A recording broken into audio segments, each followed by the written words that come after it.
И где я 2 года был ведущим программы «Город», потом на то, что сейчас называется Первый канал, тогда там центральное телевидение, ОРТ. Там 12 лет я провел. Потом я жил в Москве 4 года, где работал на канале «Звезда» и в администрации президента. И после этого меня, это было 6 лет назад, меня пригласили сюда обратно на родину на должность заместителя руководителя пресс-службы президента. А в декабре прошлого года Андрей Кузьмин перешел в Татмедиа, а я стал вот руководителем пресс-службы. Но у меня есть прекрасный зам Лазат Хайдаров, который по-татарски говорит очень хорошо и учит меня в том числе. Не так, как в деревне, конечно. Но... Понятно. Просто вашу пресс-службу, почему вы позвали, да, потому что реально пресс-служба президента — это идеал работы, да, то есть у вас всегда все готово через несколько часов, да, то есть всегда есть доступ к информации, к комментариям, фото, видео. Как это вообще происходит, как у вас вот устроен аппарат? У нас существует группа личников, это фотограф, оператор и пишущий, которые сопровождают все официальные мероприятия, а их, как вы видите, активность нашего президента, она очень большая. Вот вчера было 8 мероприятий, из них 3 в разных районах. И успеть, это, конечно, каждый день такая головоломка, как все успеть, потому что он на вертолете, а мы все-таки по земле движемся. Вот пока успеваем, и действительно у нас есть регламент, что через час или через 2, если это в районе, чтобы материал уже и фото, и видео, и текст о том, что случилось, был. И поэтому в этом смысле даже вот портал президента мы представляем как такое достаточно оперативное агентство, информационное и телевизионное, в том числе и фотографическое, потому что все каналы оттуда берут в максимальном разрешении картинку, телевизионную и фото. И поэтому я считаю, что мы сильно облегчаем работу нашим журналистам, за которых мы ездим. И им остается только анализировать, и задавать вопросы. Поэтому... Насколько вообще доступен президент в этом плане? Очень доступен. Если хочет брать интервью, как это вообще происходит? И вот пресс-подход, чтобы попасть в пресс-пул какой-то у вас есть? Да, у нас никаких ограничений нет. Просто мы интересуемся вопросами, чтобы они не повторялись, чтобы какой-то порядок был, чтобы никто... Подход, если, например, там 3 человека, 2 московских гостя, чтобы никто не остался без вопросов. Вот однажды был случай, когда в Алабуге тоже президент, московский гость, и пресс-служба, которая подход, вот все у нас готово. Мы подошли на подход, а у журналистов нет вопросов. Потому что пресс-служба не озаботилась тем, чтобы вот такой паузы и молчания не возникло. И с тех пор я Алабугу, конечно, все вопросы, кто за кем. Поэтому вот для вас, кто будет работать с журналистами, может быть, со стороны пресс-службы, обязательно нужно учитывать, что журналисты наши порой у них может не быть вопросов, и поэтому за них иногда нужно будет поработать, чтобы распределить, что ты спрашиваешь, что ты, все. Это не элемент цензуры, это просто элемент обычной этики, что если уж стали люди на подход, то им нужно что-то спросить. Вы же знаете, да, реально, журналистское сообщество Татарстана, да? Что вас смущает в нем? То есть, мы до этого говорили. Вот это меня и смущает, что часто ленивы и нелюбопытны, и поэтому я вас призываю, и тех, кто будет работать с журналистами, чтобы огонь в глазах был, и интерес, и желание ехать по районам, желание копать тему. Вот это на брифинг, который у нас проходит по вторникам, тоже часто видно, что журналисты не очень в теме, и поэтому у них и нет вопроса, и нет интереса, и поэтому нам бы хотелось вот таких побольше молодых, с горящими глазами ребят, чтобы они именно писали, снимали и фотографировали. Девушки красивые тоже нужны.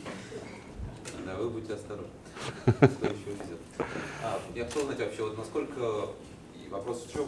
У нас считается, что у нас журналистика достаточно, такая комплементарная, то есть у нас люди боятся на ногу наступить, да, потому что нас все друг друга знают, вроде бы там... Не знаю, по-моему, есть целый ряд СМИ, которые только не знаешь, как от них это... Что они напишут завтра, и, не знаю, «Вечерняя Казань», там много электронных СМИ, которые комплементарности не обвинишь, и поэтому у каждого своя ниша и свой способ подачи материала. У вас есть методы борьбы? Вы как-то реагируете на это или как караван? Нет, наши, во-первых,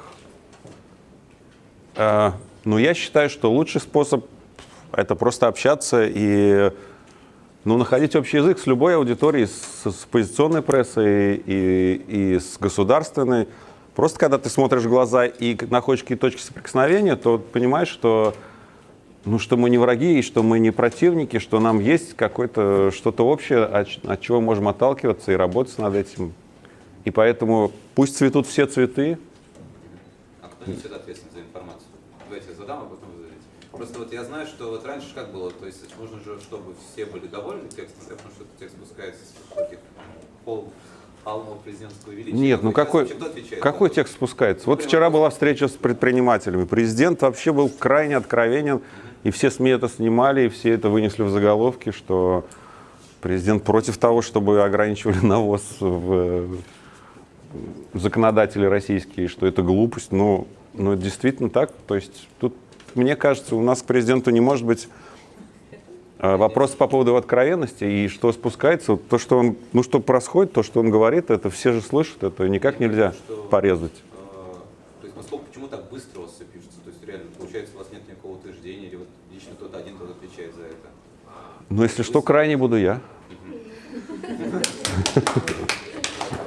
Давайте вопрос из аудитории. Насколько сильно отличается материал журналистки и материал пресс-службы, в том числе касаемо цензуры? Мы на портале стараемся писать немножко более взвешенно и сдержанно, и какие-то, может быть, то, что журналист бы написал как-то, поискал, мы все-таки понимаем, что это официальное сообщение, и что мы как-то должны все соблюдать рамки официозного материала. Возможно, это не так интересно читать, как некоторые желтые СМИ, но в любом случае я считаю, что это такой способ, чтобы действительно всем получили то, что хотели. А дело журналиста уже нарыть поглубже, написать лучше, ярче, с метафорами и побольше экспертных мнений. А наше дело передать обстановку, передать прямую речь правильно, и чтобы тема была раскрыта именно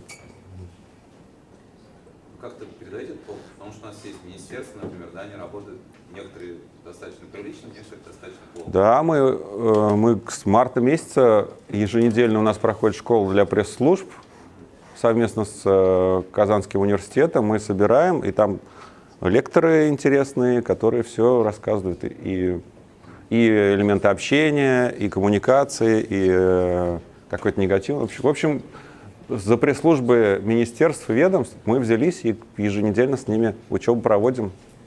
А где подробнее можно узнать эту школу? У нашей девушка Лера Нестерова, она отвечает в пресс-службе. Вы можете позвонить и, если что, тоже присоединиться, послушать. По вторникам в 11 часов. Я работаю сотрудником пресс-службы при Министерстве внутренних дел.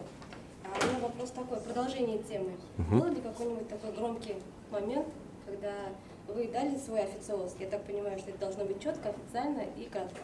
Как вот у нас в МВД у нас так. Были ли какие-то добавления, неправильно? Нет, недавно... Скандал? Нет, скандалов не было, но иногда мы, опять же, торопясь, можем, именно из-за оперативности, можем, например, переложить материал Татаринформа на наш сайт. Но вот буквально последние 2 дня назад, когда был с башкирскими на Татнефтехим Инвест Холдинге, там разговор о том, что башкиры говорили, вот вы нас хотите купить. И заголовок просто о том, что вот вывели в заголовок вот этого директора Башкирского института, и что он там как-то обиженно прокомментировал. Но это просто, конечно, не для портала, и мы это сразу убрали, когда заметили, и переиначили и заголовок. Просто это стал уже не журналистский, а официальный текст, который мы немножко прикладываем. А так, чтобы, видимо, еще все впереди.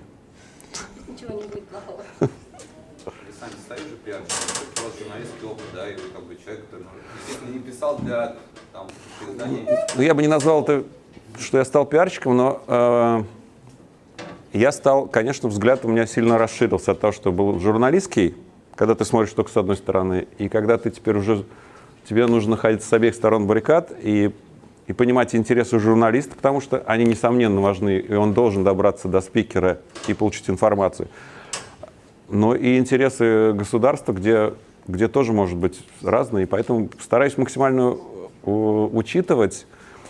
И, опять же, оказавшись на госслужбе, придя уже из журналистики свободной и такой слегка расхлябанной, как вы понимаете все, вот хожу теперь в пиджаке, слегка жарковато. Ну и стал думать лучше, конечно, гораздо о государственных службах, потому что я реально вижу, как люди работают, и как работает первое лицо, и что многие, скажем так, на свободных хлебах, конечно, так не работают, какой его режим, потому что в 7 утра это английский. Ну, вы видите каждый день в Инстаграме фотографии из его кабинета. Он сам. Свет, видимо, как говорится. Сам выкладывает, да. Сам выкладывает. Мы иногда подписываем, где просто очень много идет, а это все чисто его выкладывание. То есть, видите, он в 6:15, например, в кабинете. Да. А «Доброе утро» и Хайр РТ он тоже сам пишет. Мне вот интересно, сейчас появился аккаунт ВКонтакте, да, я понимаю, что он уже не личный, скорее, там какая-то официальная информация идет. Мы просто дублируем то, что есть в этом, в Инстаграме, и переходит в ВКонтакт, поэтому он тоже максимально личное. Так же, как и Инстаграм. Давайте последний вопрос, девушка. Здравствуйте. Я из Москвы, меня Лилия Сафина зовут. Работаю в пресс-службе Росреестра и являюсь главным редактором портала tatyashляри.ru. У меня вопрос, каков ваш штат, сколько сотрудников, что вы больше всего любите в своей работе и что прямо терпеть? Откровенно говоря. У нас 17 человек, при том, что мы закрываем не только президента, а еще премьер-министра и государственного советника Ментимира Шариповича Шаймиева, то есть это тоже на нас все. Что я люблю? Люблю вот эту нашу движуху, люблю общение потому что постоянно новые люди. И сегодня я очень рад, кстати, несмотря на то, что мне не так просто было до вас дойти. Поначалу я пришел какой-то электрощитовой, куда меня послал.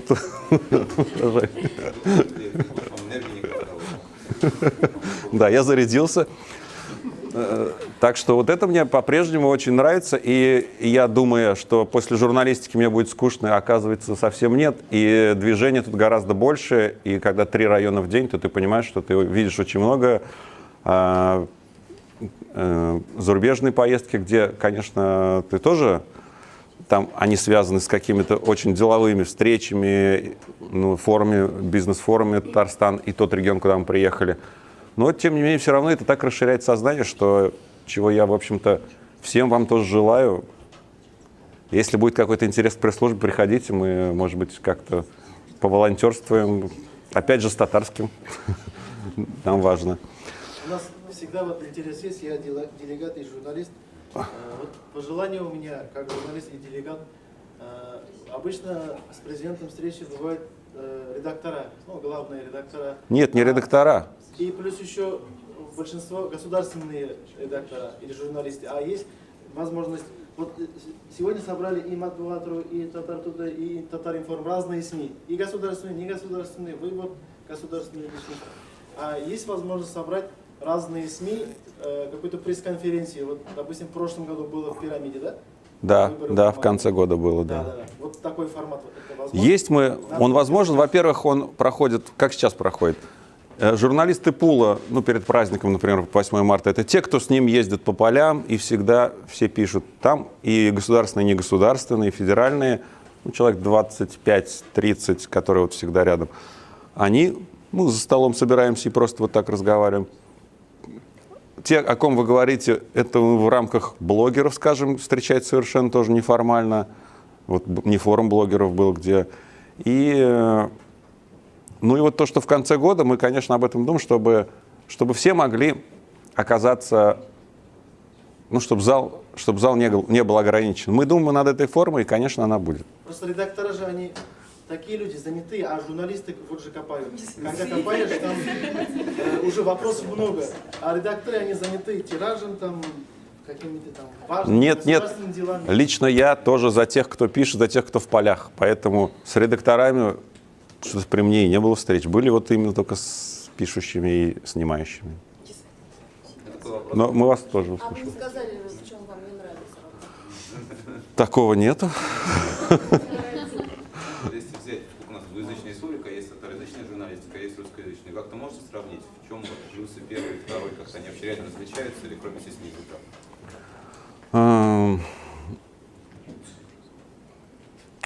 Ну, тут татароязычные у нас есть, вот, например, которые, опять же, государственные, которые, мне кажется, они немножко более свободнее себя чувствуют. Даже так. Да. Согласен с вами. Вот, а Затлык, опять же, есть, который тоже вполне себя свободно чувствует.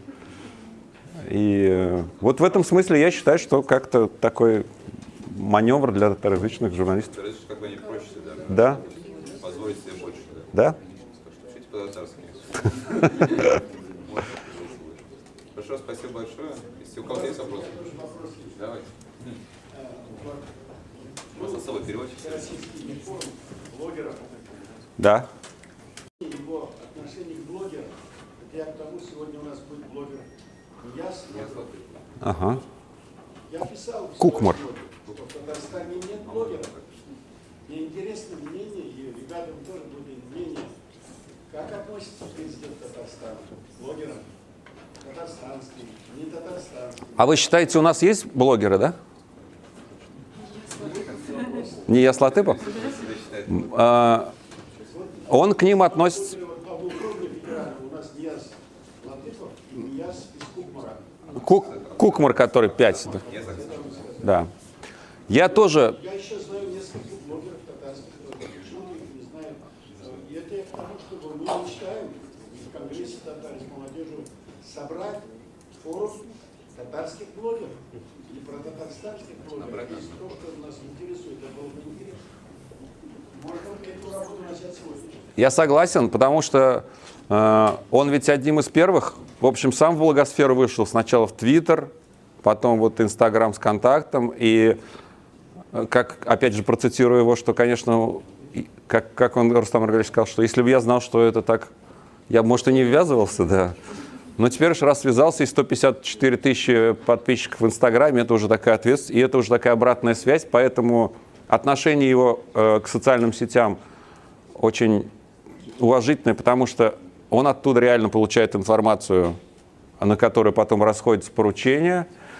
И несмотря на то, что вот сейчас дольщики его просто заваливают с жалобами, но это вот обратная сторона публичности и такой обратной связи, которая вот приходит. Нет, постоянно идут поручения. И это же, понимаешь, что это, в общем-то, проблема, ну, что он не может бросить их, несмотря на то, что это где-то город, где-то просто мошенники, где-то еще. Он именно их собрал, лично с ними встречался, вот как я с вами, он с дольщиками и с самыми голосистами. А они там, представляете, сколько у них голоса, да. И в Кабмине, да, собирается, и это регулярная основа встала, и работа идет, ищут формы, хотя, конечно, это по всей России проблема, но решать надо, и именно тут вот президент отвечает за все, хотя можно было бы, конечно, перевести стрелки, но у нас один гарант. Вот сейчас какая тема актуальна? Вырубка лесов, по-моему, актуальна сейчас во всех СМИ. Скверы, там. Ну, вырубка городских вот этих скверов, которые... Ну, вообще, если бы, опять же, президент поднял эту тему года парков и скверов и года водоохранных зон, это как раз то, на что государственная машина была им же и развернута.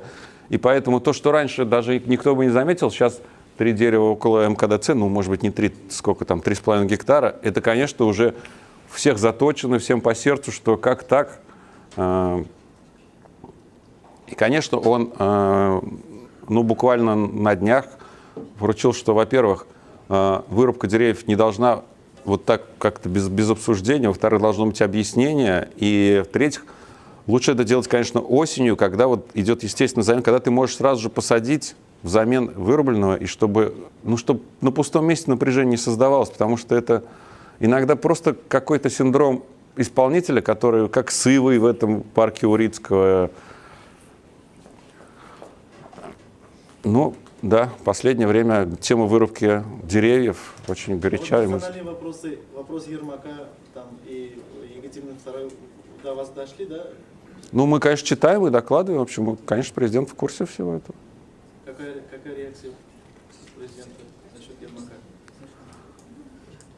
Вот татарский конгресс, Всемирный татарский конгресс написал письмо, открытое письмо губернатору области, где памятник Ермаку поставили. Но вы согласитесь, что Ермак где-то там в Сибири и президент в Татарстане это очень косвенная связь. Просто татары же, президент со всеми татарами встречается в регионах, а это Встречается. татары подняли эту тему. Еще там вот тема Казакова, полиции, который не смог попасть. Вы, наверное, слышали тоже, да? Вы понимаете, что президент, он политик, да, он знает все эти вещи, он знает. Как говорит Песков, президент в курсе. Спасибо большое вам. Нашли время. Хайырлы күннәр, минем исемем Айгөл Дәүләтшина, Радиф әйткәнендә. Мин хәзер Европада торам, яшим, Европада эшлим. 5 ел Камал театрында эшләдем, маркетинг һәм пиар директор орынбасары буенча. Һәм гафу итегез, мин дә русча сөйләшәм. Ничек була, Радиф? Ярый, тырышырмын. Мин беләм,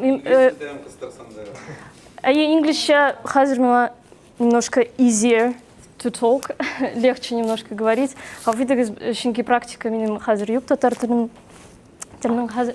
Һәм мин русча башлыйм, татарча сорауларда булса мин җавап бирә алам. Инглишчә сорауларда булса җавап бирә алам русчада. Так, Гүзәлия, ты сможешь переключать? Или... Окей, that's all right. Біздің вақытыбыз көп түгел, 30 минут всего лишь, поэтому я буду очень-очень быстро говорить.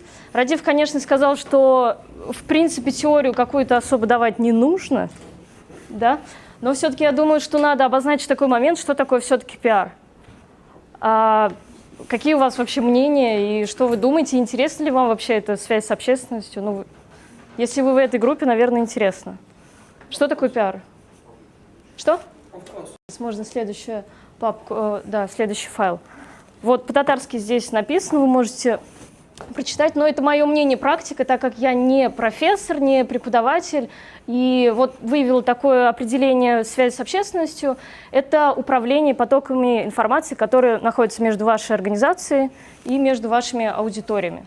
Я сейчас поясню. У каждого из вас, наверное, есть некие проекты и некие организации, которые вы представляете. Но вы можете назвать пару из них. Вот, что вам интересно с точки пиар, вот где вы работаете или что бы вы хотели сами продвигать как пиарщик? Кто-то вот мне хотя бы одну организацию назовите.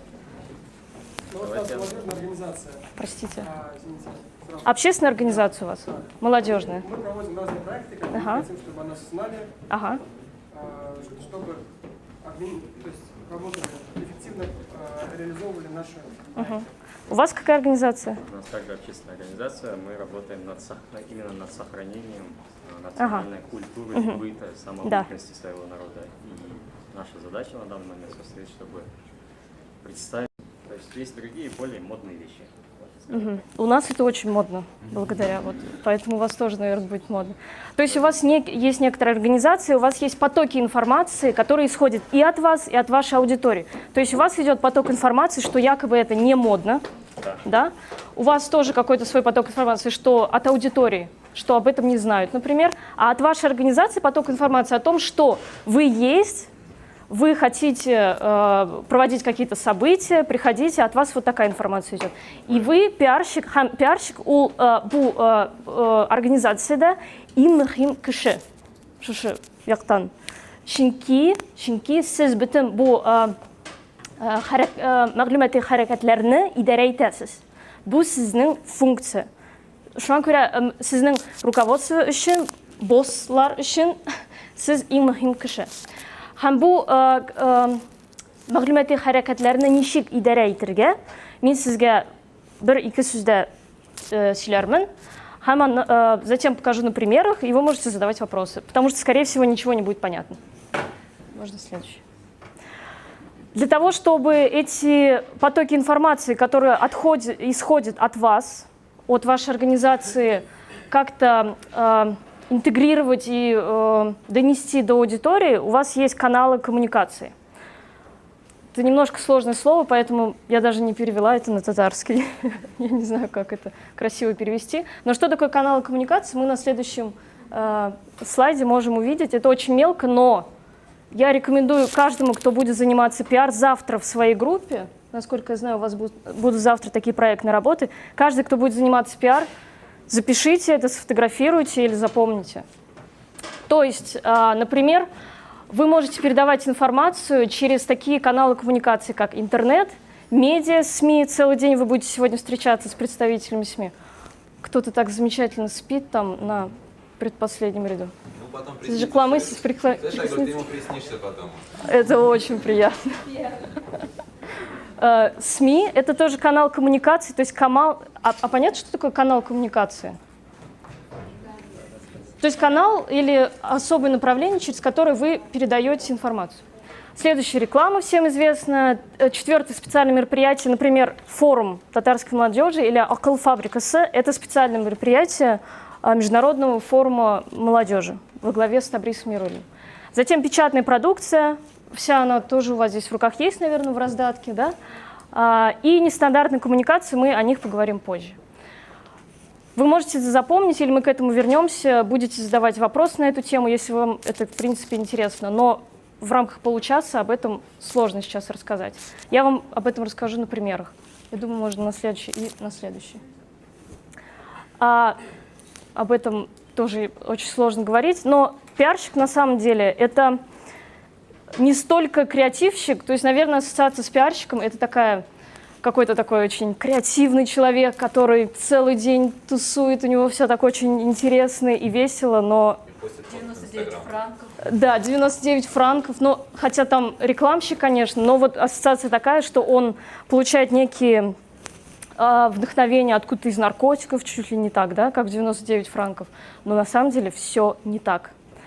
Сейчас в Казани проходит очень много событий, где я являюсь пиарщиком, то есть я на лето приехала работать, я не сплю совершенно, и то есть вообще работа продолжается постоянно, и если откроешь документ Гузелия, который я открыл, ДУИ планирование называется, один из документов, который сейчас используют пиарщики, это Google Docs, и вот посмотрите, нет, вот второй, да, Google Docs.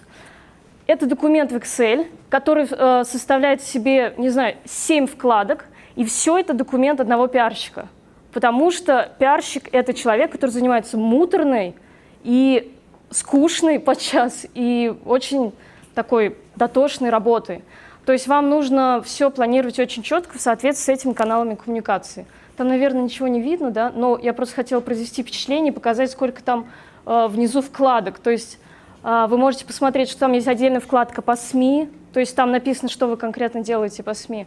Там вкладка, это имеется вот внизу, да? Вот здесь, да. СММ-план, партнеры и так далее. Все это делает пиарщик. Конечно, может быть, не один человек, а там... Да, это в лучшем случае отдел. Делает чаще всего это, особенно в общественных организациях, скорее всего, у вас не отдел, один пиарщик, если даже он пиарщик и директор одновременно. И все это делает вот один человек. А теперь можно перейти на слайд, который называется «Рейс». Если можно, Гузель. Спасибо за помощь. Да. Да, можно так даже проще. То есть пиарщик завтра, когда вы будете работать, пиарщик может начать проходить вот через эти пункты. Эта система называется RACE, все пиарщики ее прекрасно знают. Первый этап — это research, тикшерину, исследование. Тикшерину я проверяла, так что было тикшерину, вот там, где я проверяла, да. То есть первый этап — это исследование, то есть у вас есть некая организация, есть некий проект, и вы начинаете с исследования. Исследуете вы что? Исследуете вашу аудиторию, исследуете ваши какие-то особенности вашего проекта, вашей организации, и исходя из этого вы переходите на второй этап, который называется action, то есть планирование, то есть активность. Вот все то, что мы показывали в Excel, это все второй этап, это все планирование. На него надо уделить самую большую часть времени, запланировать все взаимодействия по всем каналам коммуникации. Третий этап — это, собственно, коммуникация, когда вы все воплощаете. И четвертый этап – это оценка. Очень важно, даже в рамках вашей проектной работы, просто, так скажем, фантазийной работы завтра, все равно вы должны будете сказать, что вам нужно будет оценить все, что вы сделали. То есть оценка, сколько человек пришло, какая еще может быть оценка мероприятия, как они отреагировали в соцсетях, количество публикаций, да, прекрасно. То есть это все, можно все оценить. И теперь мы можем перейти в вкладку «Дни уличных искусств» ВКонтакте. То есть мы наконец-то перейдем к практике, и, может быть, хоть что-то станет понятно. То есть давайте по примерам посмотрим ту самую систему Race и каналы коммуникации. Например, у вас есть некое событие. В данном случае это Дни уличных искусств в Казани, которые пройдут 13-14 августа. С чего мы начинаем? Первый этап – это research, исследование. Что входит в это исследование? Мы узнаем, какие артисты будут там, то есть что это вообще за событие, да? Какой это вообще формат, что будет в рамках этого события. То есть мы узнаем, что это уличный некий фестиваль, который идет 2 дня, некие ключевые пункты себе записываем. Примерно знаем ли мы, какие будут артисты, мы об этом узнаем. Ну, вообще максимально общаемся с организаторами и составляем такую картину этого события. То есть мы сделали свой research. Для вашей организации будет свое исследование. Мы, например, в Театре Камала можем потом это рассмотреть. Дальше второй пункт – это, собственно, планирование. Мы открываем, ну, сейчас можно не открывать, но, к примеру, у вас где-то в голове или на компьютере записаны каналы коммуникации. Это интернет, это СМИ, это реклама и так далее. По этим каналам коммуникации мы составляем план, каким образом мы будем взаимодействовать с аудиторией, через какие каналы. Сейчас поясню. Например, канал коммуникации интернет. Мы начинаем с соцсетей. Самое интересное, что пиар-компания этого события, она очень недорогая, практически бесплатная. Вообще связь с общественностью отличается от рекламы тем, что это, по сути, бесплатное продвижение. То есть если рекламу вы заплатили за публикацию, и вы можете отследить, когда она выйдет, во сколько, что там будет, то в пиар совсем по-другому. Вот как Радив захотел интервью взять на Свияжскартель или в Днях уличных искусств, вот так он и сделает. То есть никак вы, потому что вы ему деньги не платите, он вам не отчитывается. Не захотел он сделать интервью. Что он там напишет, как, там, не знаю, плохо напишет, хорошо, это все зависит от пиарщика. Поэтому, как я и говорила, вы самый главный человек. Мы начинаем с планирования, то есть мы запланировали, что у нас будут соцсети работать. В соцсетях у нас какие активности? Вы видите конкурс. Да? Конкурс вообще очень действенная штука в соцсетях и совершенно бесплатная. То есть уже 108 репостов. Понимаете, да, наверное, что такое репост? То есть 108 человек к себе на стену это закинули, и их друзья все это видят, что проходит такое событие. И плюс, что их друзья видят на этой картинке, они видят 3 таких модных людей, их возраста, и понимают, ассоциируют себя с этой аудиторией. То есть, если вы на этапе исследования, research, вы узнаете, кто ваша аудитория. То есть, если вы работаете с домами ветеранов, к примеру, явно вы не будете работать через соцсети путем конкурсов репостов. Да? То есть, если только вы ищете волонтеров или привлекаете одноклассника, ну, то есть, все зависит от цели. Да? Вопрос?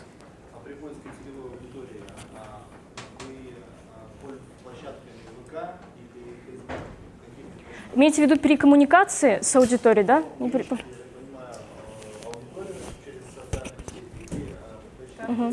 На самом деле, да, я думаю, я поняла ваш вопрос. На самом деле, моя позиция – это использовать максимально все соцсети, которые соответствуют вашей аудитории. То есть мы используем и Twitter, и Контакт, и Facebook, и Instagram.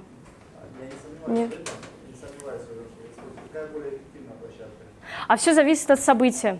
То есть, если речь идет о встрече, о неком проекте, который будет посвящен, то есть в определенную дату, да, например, Дни уличных искусств, то я считаю, что очень удобно для пиарщика пользоваться контактом, да, потому что там очень удобно делать рассылки и так далее. И там существуют пиратские способы делать рассылки. Пожалуйста, не фиксируйте это. В Фейсбуке... Сложно там теперь делать рассылки? Сложно. Но такое распространенное мнение, я сейчас не могу вам показать исследование, но проведено было исследование, что в Фейсбуке аудитория чуть постарше, чем ВКонтакте. И эту аудиторию так грубо описывают как людей, которые любят лонгриды. Лонгриды – это длинные тексты, которые постят люди там в Фейсбуке. Там привыкли писать много, много комментировать, много общаться. И поэтому считается, что в Фейсбуке все-таки более интеллектуальная аудитория, более интересующаяся аудитория. То есть если у вас связан, там, например, с искусством проект, да, или там, с литературой, то все-таки Facebook, я думаю, такая более эффективная в этом смысле площадка. Но вообще надо и Facebook, и Контакт. А ВКонтакте аудитория, она уже младше. Я ответила на ваш вопрос? Ответила на ваш вопрос, спасибо. Так, то есть получается, вот в соцсетях мы работаем, практически ничего не затрачиваем на это. Затем параллельно с соцсетями мы открываем работу с прессой. То есть мы работаем с прессой каким образом? Рассылкой пресс-релизов. Пресс-релиз, я думаю, понятно, что это краткая информация о ваших событиях, но есть такая фишка для тех, кто, в принципе, работает со СМИ.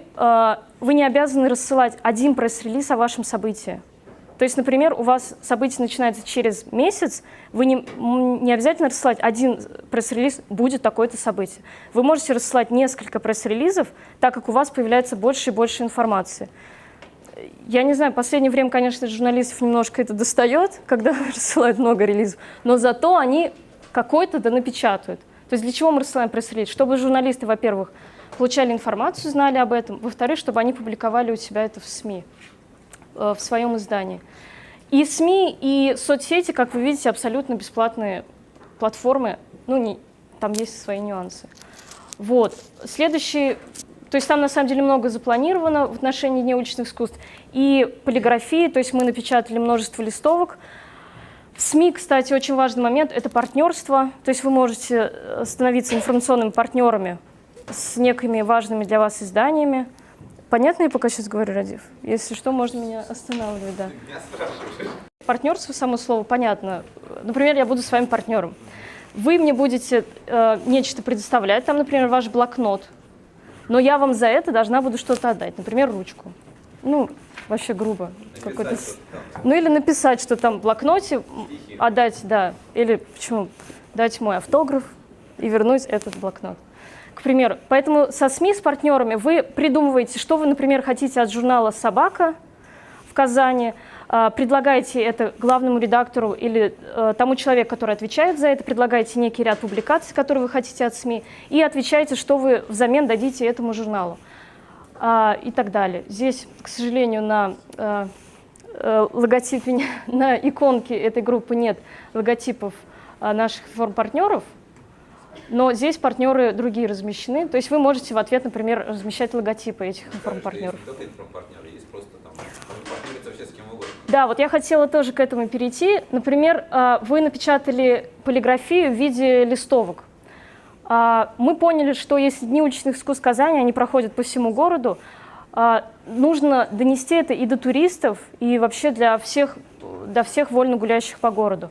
Я видела, что в Казани есть стойки волонтеров туристско-информационного центра, которые раздают информацию туристам. И мы с ними стали партнерами, с туристско-информационным центром. Мы их попросили листовки эти раздавать, они наши партнеры. А мэрия Казани стала нашим партнером. Конечно, мэрия еще и в других смыслах поддержала. Но вот здесь, как вы видите под логотипом, при поддержке Министерства культуры РТ и мэрии Казани. Да? То есть понятно, что эти две организации нам дают много, не только финансовую поддержку. Вот. Потом я могу очень быстро перейти к презентации снова, и там есть видео относительно уже театра Камала. А вот предыдущий можно, пожалуйста, слайд? Несколько лет назад у нас в театре была премьера спектакля «Жейнің бір күнінде». Наверное, сейчас уже мало кто о нем помнит, но хотя он еще идет на сцене. «Жейнің бір күнінде» — это спектакль по пьесе норвежского автора Йона Фоссе. И пиар-компания этого спектакля была моей первой пиар-компанией именно в театре Камала. И таким образом мы вспоминаем систему RACE. То есть первый этап – это исследование, с чего оно началось, с общения с режиссером этого спектакля, который рассказал об особенностях спектакля, о том, что это Йон Фоссе, как вы видите, Россия – это Пуйлаше. То есть у этого автора вот этой пьесы это была самая первая постановка вообще в России. Затем, понятно, это из Норвегии, этот спектакль. И еще один пункт. Как вы знаете, у нас в Татарском театре есть особая природа существования актера. Она очень эмоциональная, очень яркая, очень похожа на комедию дель арте итальянскую. А Норвегия, она наоборот, очень-очень спокойная, это северная страна. И Фарид Бекчентаев решил объединить вот нашу такую природу актерскую с спокойной норвежской пьесой. И совершенно ломал, так сказать, актеров, им приходилось работать совершенно в новом для себя характере. И поэтому мы выделили такие особенности, как Норвегия. И вторая особенность – это то, что совершенно новое существование для татарского актера. Итак, мы выяснили особенности, переходим к второму этапу создания плана и использования этих особенностей в вашем плане. Перед вами макеты листовок, то есть полиграфии. На макетах листовок вы можете увидеть, что мы использовали, это известный норвежский принт. Норвежский принт – это вот вы на свитерах носите иногда, олени там, вот, это норвежский принт. И поэтому мы такой норвежский мотив использовали в наших листовках. И, естественно, норвежское название пьесы, как и татарское, как и русское. То есть мы использовали одну особенность. Затем вторая особенность была отражена в нашем вирусном ролике. Это вот как раз-таки второе. Сейчас пока не надо включать, секундочку, я расскажу. То есть вирусный ролик – это ролик, который снят ну, вами, собственно, да, о каком-то проекте. Почему он вирусный, как вы думаете? Что значит вирусный? Распространялся. Да, это всем прекрасно, это все знают. То есть надо сделать какую-то особенность интересную там, чтобы он распространялся самостоятельно. Я бы не сказала, что у нас супер он вирусный получился, но зато он отражал особенности этого спектакля, что это что-то новое и неожиданное. Ой, а как вы нашли трамвай? Ой, действительно Алмаз Гараев прыгнул с этого парашюта специально для вас. Ну, то есть это вызывало некие разговоры, вот, и тоже вызывало интерес к спектаклю, то есть что же там такого вот особенного. Затем у нас осталось там буквально 10 минут, я очень быстренько расскажу про второй спектакль, а можно еще перед этим слайд. Хужан Средин. Премьера недавно... Что? Выключи совсем? Да, давай. Хужан Средин, главная роль Фани Жиганша, и этот спектакль совсем недавно был в Театре Камала. Первый этап, опять же говорю, исследование Текширину, это общение с режиссером, о чем этот спектакль. Хужан Средин, казалось бы, такая веселая, анекдотичная история. На самом деле Фарид Бекчентаев сразу сказал, что это в какой-то мере даже политическое высказывание, и довольно проблемный, и в какой-то мере для него неожиданный, тоже скандальный спектакль. И этот спектакль выходил в тот момент, когда произошли события, террористические акты в Париже. Ну, то есть по всему миру стали происходить какие-то ужасные просто террористические акты. И в этот момент выходил спектакль, и об этом шла в какой-то мере речь в самом спектакле. Это все было очень, конечно, завуалировано, но для Бекчентаева это была главная тема. И поэтому, исходя из этого, мы сделали ролик, который представлял главного героя Хужину Средина не как некого, знаете, такого анекдотичного персонажа, а как суфия, как философа, который возвращается сейчас в современность именно в такой тяжелый период.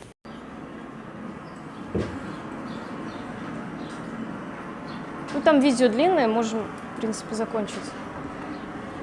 Вот, ну то есть эта акция поддерживалась, мы различными способами показывали, но это скорее вот такая вирусная составляющая. При этом пиарщик, он как такой скучный и дотошный человек, пиарщик должен еще все это освещать в СМИ и в соцсетях, все очень мощно, да?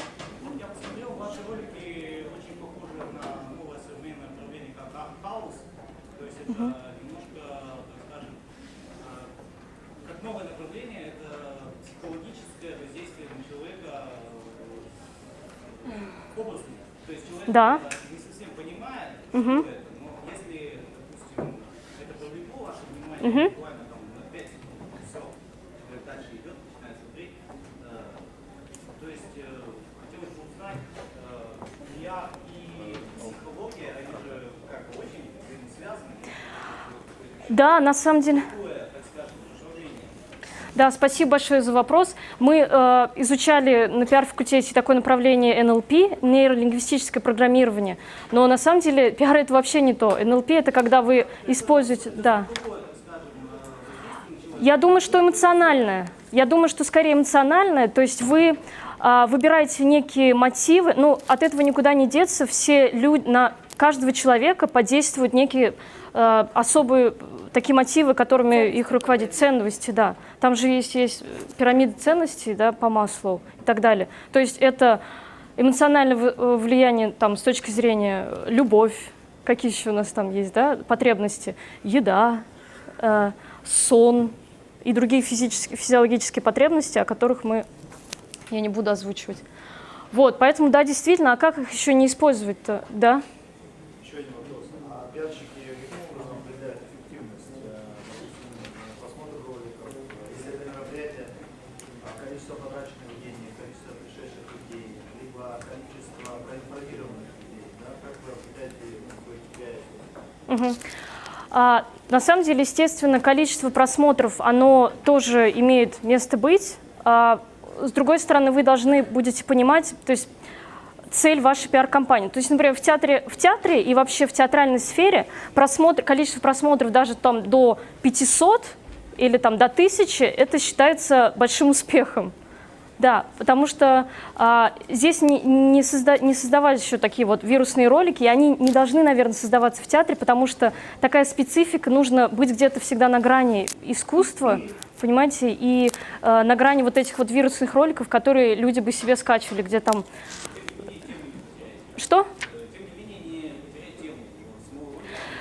Да, то есть вы же должны будете характер передать вашего события, вашей организации. Вы не сможете использовать такие стандартные вирусные ходы, которые... Например, я связывалась с одной компанией, которая занимается вирусным видео. Они мне прислали это вирусное видео, ну, их работы. И какие там есть вирусные ролики, которые люди просматривают там миллион раз. Это как? Начинается ролик с того, что слон напал на человека в Таиланде, например, и показывают там слона огромного, который нападает на этого человека. После этого слона показывают уже рекламную информацию какой-то организации.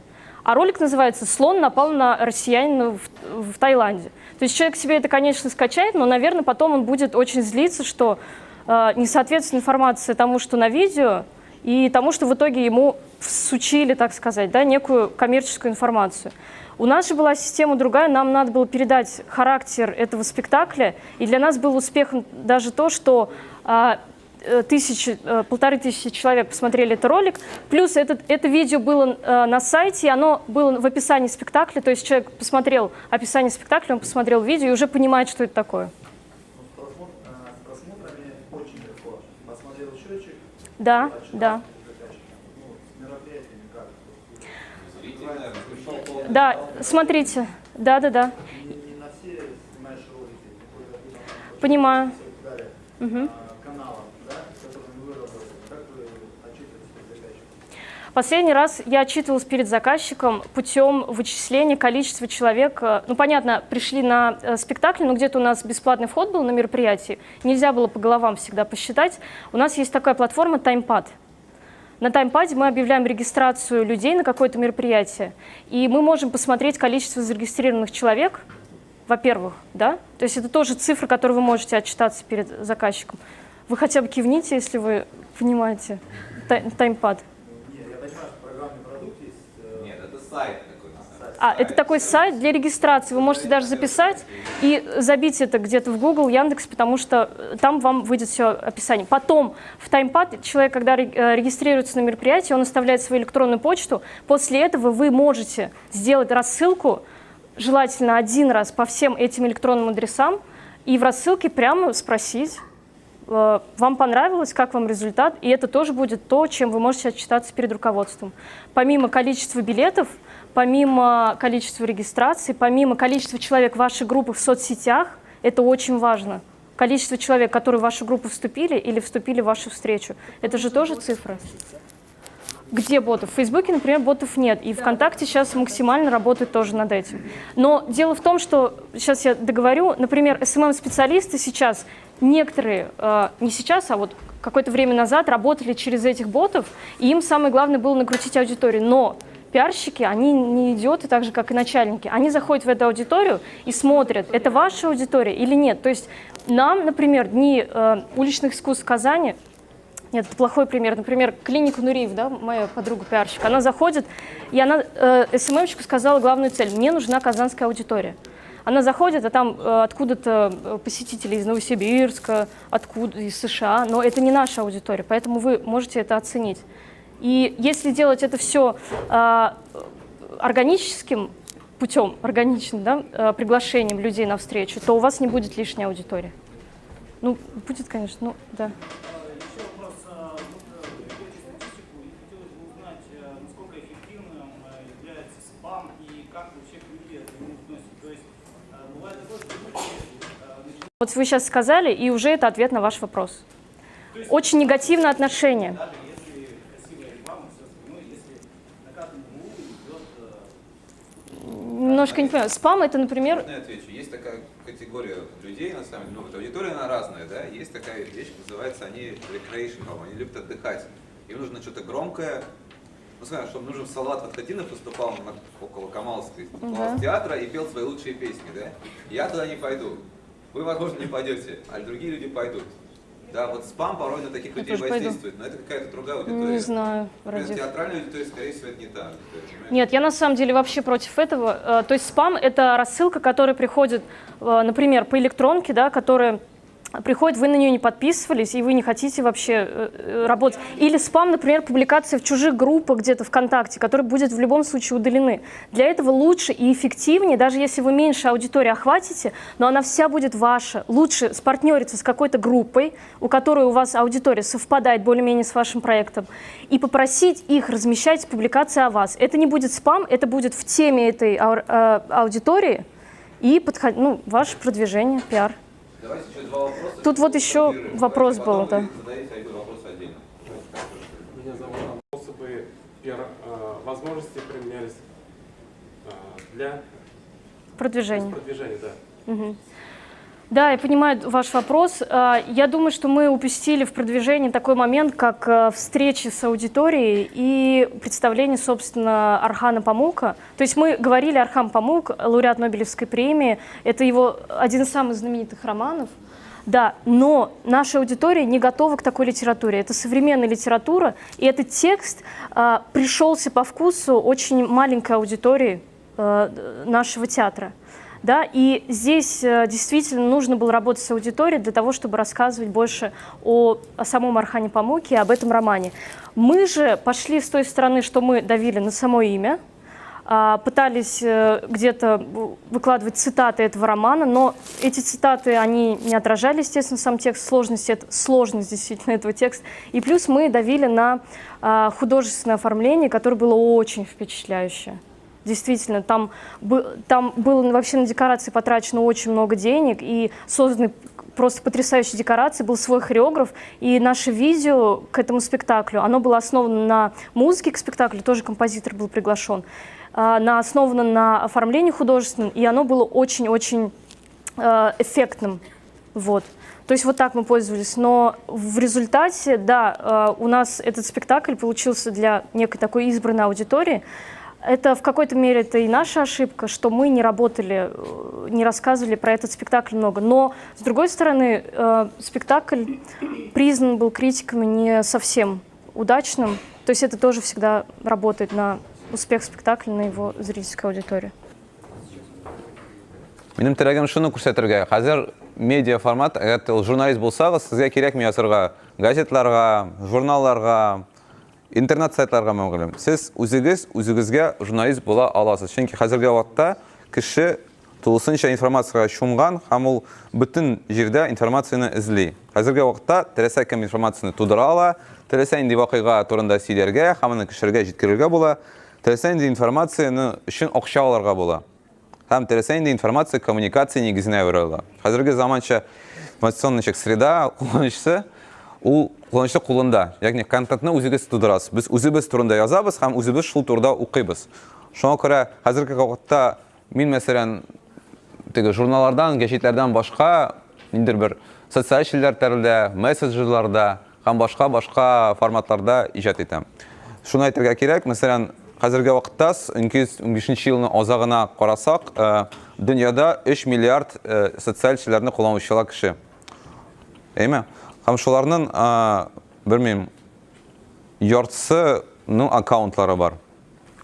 Демәк, һәрбер кешенең димәк бар нидер бер аккаунты. Һәм һәрбер кеше интернетта 6 сәгать буе уздыра, хәзерге вакытта да уздыра. Һәм 2 сәгатен гадәттә телефонга карап. Шуңа күрә журналистлар өчен яңа нидер бер үзгәрешләр барга килде. Алар информацияны хәзер газетларга гына түгел, мәсәлән, телефоннарга кертергә тиешләр, планшетларга, төрле җиһазларга. Һәм шуны әйттем мин. Шуны әйтергә кирәк, хәзерге журналист ул элеккеге теге газеттә нәрсәдер яза, аны бастыра, кеше аны кайда укый, аларның теге шиктара төрле нукават әйтәләр бит. Журналист кем өчен яза? Һәм журналист белми кем өчен язганын. Хәзерге журналист ишекне япмагыз, зинһар. Автобус анда без калабыз да үләбез ачлыктан. Мин сезне битегезне ашап бетерәм, честно говоря. Хәзерге журналист ул үзенең укчысы белән туры әңгәмәдә, ул Facebook'та кешедән комментарийлар сорый, ул кулланучы белән сөйләшеп информация эзли, ул үзе, мәсәлән, минем бар Twitter, минем бар Facebook, бар ВКонтакте, бар Tumblr, в общем, бөтен булган платформада минем аккаунтым бар. Һәм мин аны теге ничектер күңел ачугына өчен ачмадым аларны. Мин анда үземнең укчарны эзлим, мин анда мәгълүмат эзлим. Так, афуйт испытап башлыйм. Мәсәлән, социаль челләрне алыйк хәзерге вакытта. Ул шундый туп-туры бер СМИ. Менә бу типичный татарин. Монда язылган крупнейшее татарское сообщество Рунета. Аны алып баручы егет хәзер мәсәлән Вьетнамда яши. Райхан исемле. Мин күрдем, ул аны сатты. Анда күрәсез 76 мең язучы, язылган кеше анда. Һәм мин бәлки сез анда булмасагыз, сезнең дусларыгыз бар анда. Ана күрәсез анда хәтта нидер урыс егете бар анда, Владимир Сыченков. Минем журфакның аспиранты. Вот, шуны аңларга кирәк. Фуйтегез. Нигә бу бик әһәмиятле? Чөнки сез интернетта язганда нәрсә була? Әгәр сезнең язмагызны кемдер яратса, ул лайк куя, бик каты яратса, ул перепост ясый, һәм сез турыдан күрәсез, нәрсә кешегә кызык, нәрсә турында язырга мөмкин була, теге зур инде популярностьны алыр өчен инде, һәм мәсәлән, газетта сез чыгарасыз мәкаләне, мәсәлән, менә безнең газетның тиражы 25 мең. Без белә алмыйбыз, кайсы мәкаләләр анда популяр. Нигә кешене аны бу газетны ала, кызыксыналар нигә аны. Монда турыдан туры әйтергә була. Мәсәлән, бу мәкаләне укыды 5 мең кеше. Бәлки безгә күбрәк бу турыда язырга кирәк. Мәсәлән, белмим, нидә бер ветераннар турындагы отчетны беркем дә укымады.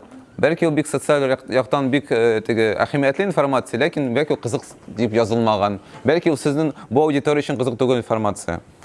Кай вакыт, хәтта хәзерге вакытта шундый социаль челтәрдә булган төркемнәр үзләре шундый бер СМИ кебек. Мәсәлән, бар Лентач. Ул интеге Лентарунын төркеме, аның аудиториясе 1 миллион. Һәм язучылары шул миллионга якын. Мәсәлән, ВКонтакте алда бик зур аудиториясе, Facebook'тан 30 мең генә.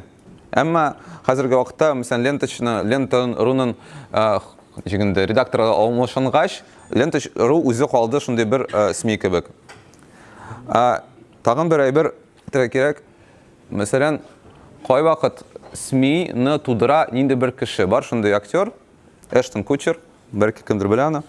Ул бер тапкыр үзенең Facebook'ында куйды сылтама, нидер бик кызык информация, карагыз, дуслар, укыгыз, һәм менә бу A+ дигән сайтка сылтама куйды. Монда беленде, ул бу сайтның теге чигетергә. Ауның хуҗасы инде, хуҗасы һәм Эштон Кучерның булды, минемчә, 1 миллионнан да яратылган теге язучылары, һәм ул шул 1 миллионны алды да шул СМИга күчерде. Менә сез мине яратсагыз, сез бу сайтка да игътибар итегез, һәм ниһаять монда хәзер мәсәлән Facebook'тан 18 миллион лайк. Подписчиклар күбәя. 18 миллион лайк кешенең алды, бу сатты, ниһаять үзенең авырылды, үзенең Facebook'тагы аккаунтны ниндер бер сайтка. Шуны әйтергә, икенче әйбер, бик мөһим. Хәзерге вакытта информация ул текст кына түгел, информация ул рәсем. Ул инфографика нигә ул баралга килә? Чөнки беренчедән кеше хәзер күз белән бөтен информация тиз генә берничә секундта аңлый килә аның. Икенчедән, мәсәлән, bütün әйберне телефонда карыйлар, мәсәлән, әгәр текст ике экранда күбрәк булса, инде узын аны укыйсы килми, башкасын ачасы килә, монда мәсәлән бөтенсе күрсәтелгән. Мәсәлән, бу сайтта ул Обамометр, ул Обаманың бөтен теге сайлау вакытындагы билгеләгән әйтемнәр инде, мин моны эшләрмен, тегене эшләрмен дип анализ ясаганнар. Нәрсә ул эшләде, нәрсә ул эшләмәде, нәрсә эштә бара әле, күрәсез, мәсәлән, яртысы эшләнгән. Аллаға шükür. Так. Икенчесе, менә видео, мәсәлән, менә бу видео нидер бер кыз Warcraft уйнын уйный. Мин белмим, анда күпме кеше карый аны, но, мәсәлән, уздан иде не форум блогеров, безнең медиа аренада, менә шул зур медиа фасадта ике кеше уйнады нидер уен. Bilmiyorum, hazırgi vaqtda, mesela 10 yıllık sizge alga kitere almaysan idin. Şunday bulga fakt bular idin. Hazırgi vaqtda video big populyar şunday informatsiya чыга, әмма ул гадигына вирусный видеога түгел, ниндер бер трансляция ләйсә, mesela СМИда булган репортажлар кисәгә генә түгел, mesela менә ул уеннар күрсәтү, әйме? Hazırgi вaqtда, mesela безнең дә форумда перископы, нигәдер ул бүген эшләми. Hazır anası koramşılar bik az. Çünkü hazır Facebook'ta bizden prima transляция была. Hayır, mesela Facebook'ta da Periskop'ta da doğru transляциясы була. Һәм без, mesela bu forumны әзерләгәндә, кайвакытта безнең комменттан кабыза идек. Телефонны, әйме, кеше карый башлый аны. Без анда бернәрсә эшләмибез, нидер кызык. Без анда, белмим, шәк-шәк ашамыйбыз, теге ярышып инде, әйме, бернәрсәдән дә кычкырмыйбыз, бернинди теге куркыныч әйберләр әйтмибез. Кеше карый, ягъни кызыкканага, ничек бу форум әзерләнә. Һәм сезнең өчен, мәсәлән, мондай канал тудыру өчен бернәрсә дә кирәкми. Сез кабызасыз да, мәсәлән, сезнең нинди чара булса, сез әйтәсез, менә без хәзер сезгә күрсәтәбез. Нәрсә, чынлап без нинди көч куябыз, сез кабахатлар гафуйдыгыз, килмәгез безнең форумга, дим инде. Тагын, мәңгелек информация. Хәзерге вакытта интернет СМИ ул мөгаен теге яңалыклар гына түгел. Хәзерге вакытта ул нидер мәңгелек, гел кызга кызык булган информация. Мәсәлән, бар шундый сайт Арзамас. Язып қойыңыз өзіңнен теге шегінде ол. Избранныға. Оқыңыз, ол шындай журнал, ол бізге береді теге, мәселен, әдебият турында. Мәселен, 18-ші ғасыр әдебиеті турында лекциялар. Анда түрлі ғалимнер, сөйлейлер. Шулай шул лекциялардан башқа індер істеме мәғлуматлар. Мәселен, тест, бұл Пушкиннің шығыры ма, әмі юқ ма? Чөнки шул вақытта көп шығырлар ижад еткен. Һәм бұл сайтны ясыйлар журналистлар, галимнәр түгел. Һәм алар элек булган вакыйгалар турында журналистик яктан язалар. Шуңа күрә бу ничектер бу сайтта, бу СМИда, әмма бу ничектер, ничектер уртача бер әйбер. Һәм мәсәлән, миңа татар инде галәмендә, интернетта мондай сайтлар җитми. Мәсәлән, бар хәзер әлбәттә сайты, үзара кына шундый шаш, анда төрле галимнәр, мәсәлән, шундый сорауга бирә, кураю татар инструментымы. Кеше утыра, матур татар телендә сөйли, сен укучысың, куясың аннары Facebookка әләсен, әйме. Мәсәлән, Яисә Райфахайл Хакимов әйтә, мәсәлән, татар ул нинди кеше, әйме. Татарлар кайчан барлыкка килгән. Ул 6 минутлык видео. Сез барыгыз да 6 минутлык видеоны карый аласыз, аны төшерү өчен күп эш кирәкми, ләкин ничек кенә бу әлбәттә килеп чыккач, минем теге дөньяда ниндер бер якты, бер йолдыз янган кебек иде. Чөнки мин күптән көткән идем шундый сайтларны. Çünkü şundan da hazır videodan нәрсе дә булса карасам, ул күбрәк визуально воспринимается, һәм кешенең исендә кала. Һәм шулсы мөһим, нигә шундый мәңгелек сайтлар барлыкка килә? Хәзерге вакытта интернет нәрсә каралган? Ул Google-га һәм Яндекс-га, әмма кеше нәрсә дә эзли, мәсәлән, 12 рецепт чәк-чәкнең. Һәм чыган сайт. Әгәр дә кемдә яза, менә сезгә 12 тәкә рецепт чәк-чәк. Ул чыга да, кеше карый да, регламатларны күрә, димәк, сайтның популярлыгы ашка. Шуңа күрә мондый материаллар безгә мәсәлән җитешми. Мин шәкерттем, мин тапмадым шундый мәкалә чәк-чәк турында. Нигәдер бер көндә язмый аны. Белмим. Тагын бер әйбер. Ой, абсурд. Тагын бер татар интернетында булмаган әйбер. Мәсәлән, бу блог алып барыла. Ул Боровец репорт. Һәмендә бөтен язылган әйбер хак түгел, бу ялган. Әмма кайбер СМИлар, чөнки бу бик популяр блог, моңа нигезләнеп үзенең яңалыкларын чыгаралар. Бәлки безгә татар телендә шундый абсурд сайтлар кирәк. Шуны әйтергә кирәк, Боровец репорт ул бик теге данлыклы Нью-Йоркер журналының бер өлеше. Телефон. Истән шуны элек әйткән әйберләрдән, хәзерге вакытта без бөтенебез, мәсәлән, безнең бөтенебез кураторлар бар, алар безнең кураторны беркайчан да күргән юк. Казанда яшәгәч, ул безгә бөтен берне WhatsApp-ка җибәрә. Әйме, һәм бар шундай әйберләр, мессенджерлар, Viber, WhatsApp, Telegram, әйме. Һәм хәзерге вакытта ул шулай ук информация чыганагы. Ул мәсәлән Россиядә хәзер генә чиктер популярлыгы арта башлады аның. Күп журналларның үз мессенджерлары барлыкка килә. Һәм шусы мөһим, алар анда теге журналда сайтка булган информацияны дубль ясамыйлар. Алар бөтенләй икенче берне ясыйлар. Мәсәлән, чиктер теге неофициаль рәвештә, ничектер үзенең фикерләрен өстәп, әйме? Һәм кеше аны махсус өчен языла шул каналга, ничектер күрә, мәсәлән, сайт ул бөтен кеше өчен кебек, шул зур гына бер мәгълүмат чарасы, а бу ничектер минем белән махсус рәвештә яшәп торган бер канал. Һәм мәсәлән, минемчә, хәзер һәр татар оешмасына үзенә Телеграмда булса да, мәсәлән, эшләргә кирәк канал. Һәм анда язарга күп итеп һәр көнне кеше белән сөйләшеп, аралашып, аннан сорашып нәрсәсегә кызык дип. Чөнки хәзерге вакытта, мәсәлән, күп кеше реально компьютерда юк аларның, әйме? Алар ноутбукны да ачмыйлар, а телефонда утыралар, алар телефон алалар да көне буе шул телефон белән йөриләр. Так. Һәм мәсәлән, бу күренә безнең Россиядә, мәсәлән, WhatsApp бик популяр. Раз. А башка җирләрдә икенчесе. Блогер, журналист. Регулярно сөйләүренә карап.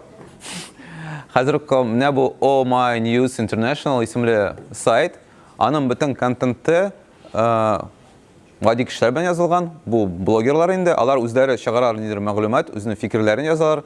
Һәм ул шундай бер тасма булып чыга. Кеше әлбәттә аны билгели ала, нәрсә аларга кызык, нәрсә кызык түгел, аларны шер ясый ала, твит, лайк тегесе монсы. Һәм бу сайтны контентын туры өчен мөгаен журналистлар кирәк булмады да. Әйме, кеше бу сайт үзе эзли кызык булган әйберләрне һәм чыгара, һәм кеше аны укый.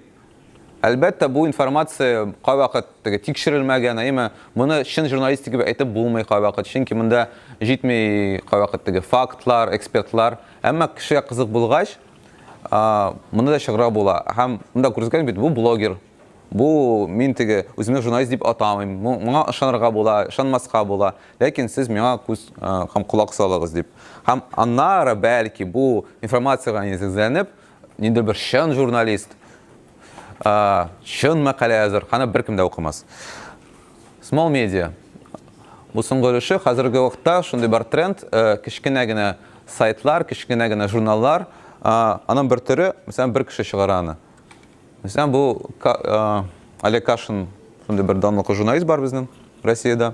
Аның үзенең сайты бар, kashin.guru. Үзе анда яза, үзе анча теге верстканы ясый, үзе фотографияны таба, анда ничектер акчаны таба, ничек эшләргә дә, бәлки монда акча да юк, чөнки кайвакыт журналист өчен акча мөһим бер түгел. Монда күп кеше турында шул турыда әйткән иде. Һәм менә ул бердән-бер кеше бер СМИ ясый. Бу блогмы әйтеп булмый, чөнки монда чиктер җиддирәк кеше эшли бу материаллар өстеннән. Шуңа күрә, мәсәлән, сезгә ниндидер үзегездә сайт ясар өчен сезгә белмим кирәкми анда дизайнер, программист, фотограф, редактор, корректор. Бер кеше генә җитә, әгәр дә сезнең кешегез җитсә. Конвергент журналистика.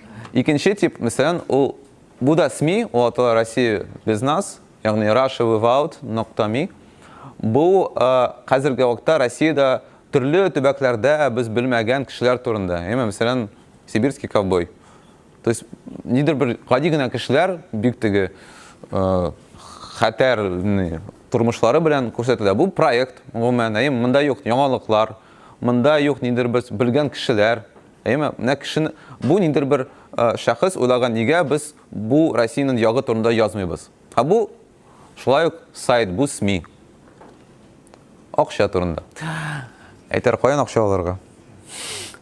Дөресен генә бар төрле вариантлар. Хәзерге вакытта мин моны булай керттем инде булсын өчен генә. Дөресен әйткәндә, хәзерге вакытта журналист кай вакытта үз эшен эшли акча өчен, кайда да эшли, Мәсәлән, мин күп татар мәкаләләрен яки татар проектларын сез мен ышанам, сіз де ошолай эшлейсиз. Мен аны бушка эслейм, чөнки миңа бу бик кызык һәм минем өчен күңелем өчен, йөрәгем өчен, яшәешем өчен бик әһәмиятле әйбер. Әмма мәсәлән, төрле сайтларда алар чыгаралар мәкаләләрне тулысынча түгел, мәсәлән, өлешенгән күрсәтәләр дә, әгәр син укыйсың килсә, тулы мәкаләне әзрәк кенә акча түләдем инде. Икенче вариант краудфандинг. Мәсәлән, мин язам шундый бер сайт бар, kolta.ru. Ул мәдәният турында, музыка турында, политика турында язган. Бер көнгә мәйләнмәгән ул. Һәм алар һәр җәйне, һәр язны акча җыялар. Менә күрәсез, инде акча җыелган. 25 мартка җибәрелгән иде акция. 304 мең. Һәм бу краудфандинг акциясендә аларга булыша төрле, мәсәлән, мәдәният хезмәткәрләре, рәссамнар, җырчылар, алар үзләренең сувенирларын бирәләр, әйберләрен саталар, әйме.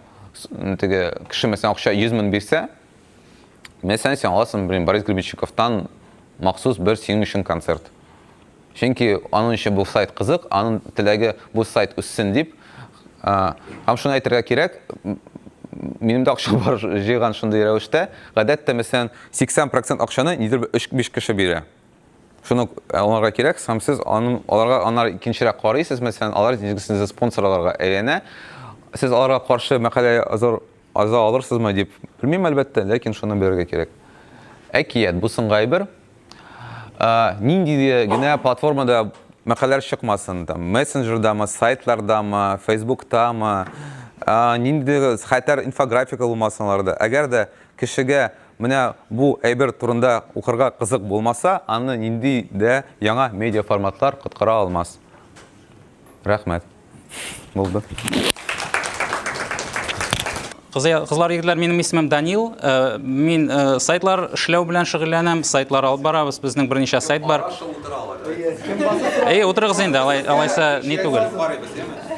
Сез утырыгыз, без басып сөйләйбез. Все понимают татарский?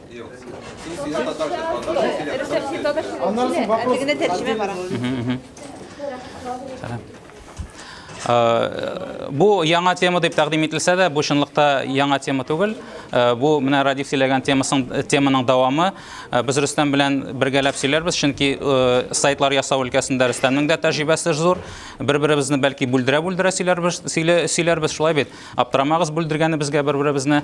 Сайтлар буенча, менә әгәр дә сезнең сайт ясау теләгегез бар икән, ниндидер. Гомумән кемнең сайты бар монда? Бармы шундый кеше, менә социаль челтәрдә аккаунты түгел, сайты.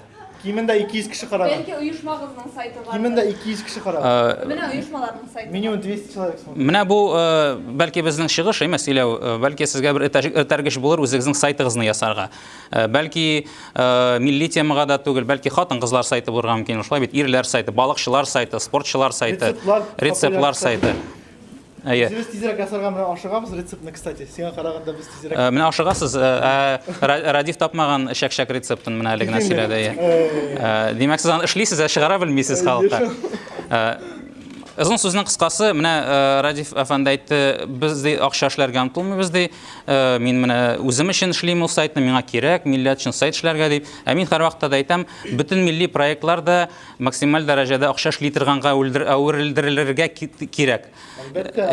Башкача булмый. Ул менә сезнең ул сезгә акча китерергә тиеш. Без һәр вакытта уйлыйбыз, теге акча эшләү ул оят әйбер дип, шулай бит. Ул оят әйбер түгел. Әгәр сез татар сайты белән акча эшлисез икәнсез, ул бик шәп. Әгәр ул үзен акланса. Минимум 500 сум да әле нәрсәдер, бит. Син елга әйтәсеңме яки көнгәме? Аена дим инде. Менә башыннан башласак, әйме? Менә сайт ясау күпме тора? Әйме, иң беренчесе шул. Домен ул бит инде сайтның адресы, әйме? falan-fasmatan.ru. Мәсәлән, әйме? Ул тора 200 сум елына. Бу инде көлке бәя. Хостинг алыр өчен хостинг, әйме? Ул тора инде иң кимендә сезгә җитәрлек дәрәҗәдә 50 сум аена. 600 сум булайны елына. Калганы менә сайтны ясау программист кирәк шикелле бит инде, әйме? Ул булырга мөмкин сезнең дустыгыз яки фриланс дигән сайтлар бар хәзер. Фриланс дип җыйсагыз Яндекста, Гуглда, әйме? Анда чыгачак шушы хезмәтләрне тәкъдим итүче егетләр, кызлар. Алар сезгә 20 мең, 200 меңгә түгел, 1 мең, 2 мең, 3 мең сумнан башлап та яхшы гына сайт эшләп бирергә мөмкиннәр. Әгәр дә инде менә шушы 2 мең сум, 3 мең сум акча белән сарыф итәргә сез әзерсез икән, бу акчага сайт эшләргә була. Калганы инде сезнең язуыгыз, сездән креатив, сезнең ниндидер уй фикерләрегез, иҗатыгыз менә шуннан күтәрергә була. Шулай бирсәм. Анда Радифәдә әйткәне, ул әйтә, бер кеше аласы да, ул программист да, ул визи дә, ул нитә дә, ул бөтен нәрсәне эшли. Менә алар мөмкинме соң? Гадәттә, менә кемнәр ул программистлар, әйме? Мәсәлән, кем ул программист? Программист ул гадәттә кеше белән сөйләшми торган, бер интроверт, бер угрюм река бер кеше. Әйме? Менә аңа әйбер язырга кушмагыз, сөйләшергә кушмагыз. Сөйләшергә кушмагыз. Гафу синең турында түгел, образ турында, әйме? Без журналистлар, без сөйләшергә яратабыз, һәм менә программист белән сөйләшә торган кешене кушсаң, ниндидер бер иҗат җимеше килеп чыга. Бу очракта синдә дә һәм миндә дә килеп чыкты бит инде. Әйе. Синеке мәсәлән анда көненә 5 мең кеше анда, 10 мең кеше карый, минеке 1000 генә кеше карый. Менә ул программист белән иҗат кешесен сөйләгәндә, әйме, без инде үзебез дә башка оешмаларга сайтлар ясыйбыз, шулай бит. Менә бар заказчик, әйме? Заказчик гадәттә интернет турында бер нәрсә дә белми, сайтлар турында бер нәрсә дә белми. Минем бар программист егетем, әйме, без командада эшлибез. Әгәр шул заказчик белән программист үзара сөйләшә башласалар, алар бер-берсен берничек таңлый алмый. Чөнки программист үз телендә, заказ бирүче кеше үз телендә. Һәм шул очракта менә безнең кебек кешеләр кирәк. Ике араны да бераз гына аңлый торган. Программист белән сөйләшкәндә мин аның ярты сүзен аңламыйм, заказчы белән сөйләшкәндә ул минем ярты сүзен аңламый. Ахыр чиктән индидер бер яртылаш аңлаудан индидер бер сайт китереп чыгарга мөмкин. Һәм сайтны ясый башлаганда, менә мин башлаган ем синең битендә. Икебез дә журналисттан башлап бит инде. Беренчедән без икебез дә гуманитарий. Без технар түгел. Сез гуманитарлармы?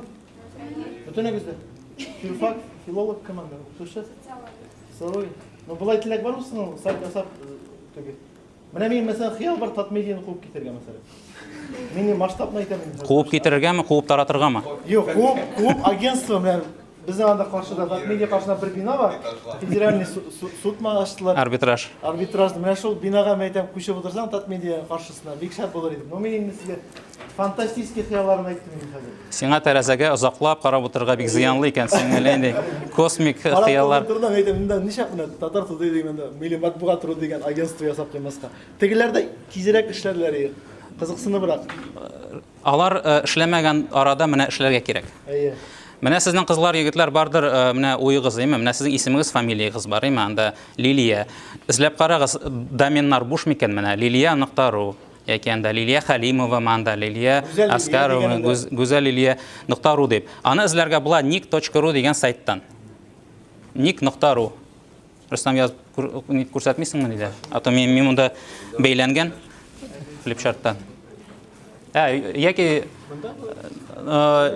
әйе, менә шушы. Вот менә әйбәтрәк күренә. Менә шушы сайттан, менә шушында ясагыз берәрегезнең исемен, әйме, ул язып чыгарачак, бушмы бу домен, юкмы? Әгәр буш икән сезнең исемегез, түләгез, лекторыгыз 200 сум тора бу нибары. Бу сайтта бераз кыйбатрак 600 сум буга елына. Менә Гүзәлия инде өлгермәгән. Юк, монда инглиз хәрефләр белән җыярга кирәк иде инде. Чөнки монда безнең РФ тиге популяр булмаган ниләр генә, доменнар гына. Гүзәлия бармы? Менә Гүзәлия.ру һаман да буш икән. Ничә Гүзәлияләр бар дөньяда. Бармы соң Гүзәлиямда да? Әле берсе дә эшләмәгән. Рөстәмнәр бармы? Данил? Берсе дә. Иң популяр исем нинди исем монда? Ничек кенә булмаса, менә сезнең регионнардан да эшләргә була бит инде. Мәсәлән, сезнең регион һәм тат дип өстисез икән, әйме, сезнең регионның татарлары әйтик. Сез инде беренче булачаксыз һәм сезнең тирәдә, сезнең регионда яшәүче татарлар сезнең тирәдә әйләнәчәк. Алар әйтәчәк, менә сеңлем, менә шундый яңалыгыбыз бар, элеп куйыгыз әле шуны сайтка дип. Әйме, менә мин үземнең авылның сайтын ясадык бит инде, Яншык дигән авыл бар. Анда 80-90 кеше яши. Шулай бит, бик әз. Әмма менә ул сайтны ясау әбиләргә хәтле әйтәләр. Матбугат турга башландымы соң инде? Матбугат туры белән берлектәме? Аңа бәйле түгел ул, аерым башланды. Анда хәтта әбиләр дә әйтәләр. Фотога төшерсә берәрсе сайтка куялармы? Аларның сайтка кергәннәре юк. Но шундый сүз таралды. Менә сайт, кайдадыр сайт бар. Безне фотога төшергәннәр икән, безне шунда кертсеннәр. Шуны кертсеннәр, шундай әйбер бар. Сездә бар анда. Әгәр сез авылыгызның сайтын ясасагыз, әйме, сездән дә анда авторитет кеше булмаячак. Әйтәчәкләр, менә авыл көне булачак, анонсын элегез әле. Яки әйтәләр, менә минем фотоны элгәнсез, ул матур түгел, ал әле, пожалуйста. Аны да йомыш белән киләләр бит. Сыер буенча игъланнар, фәләннәр барысында эшләргә була.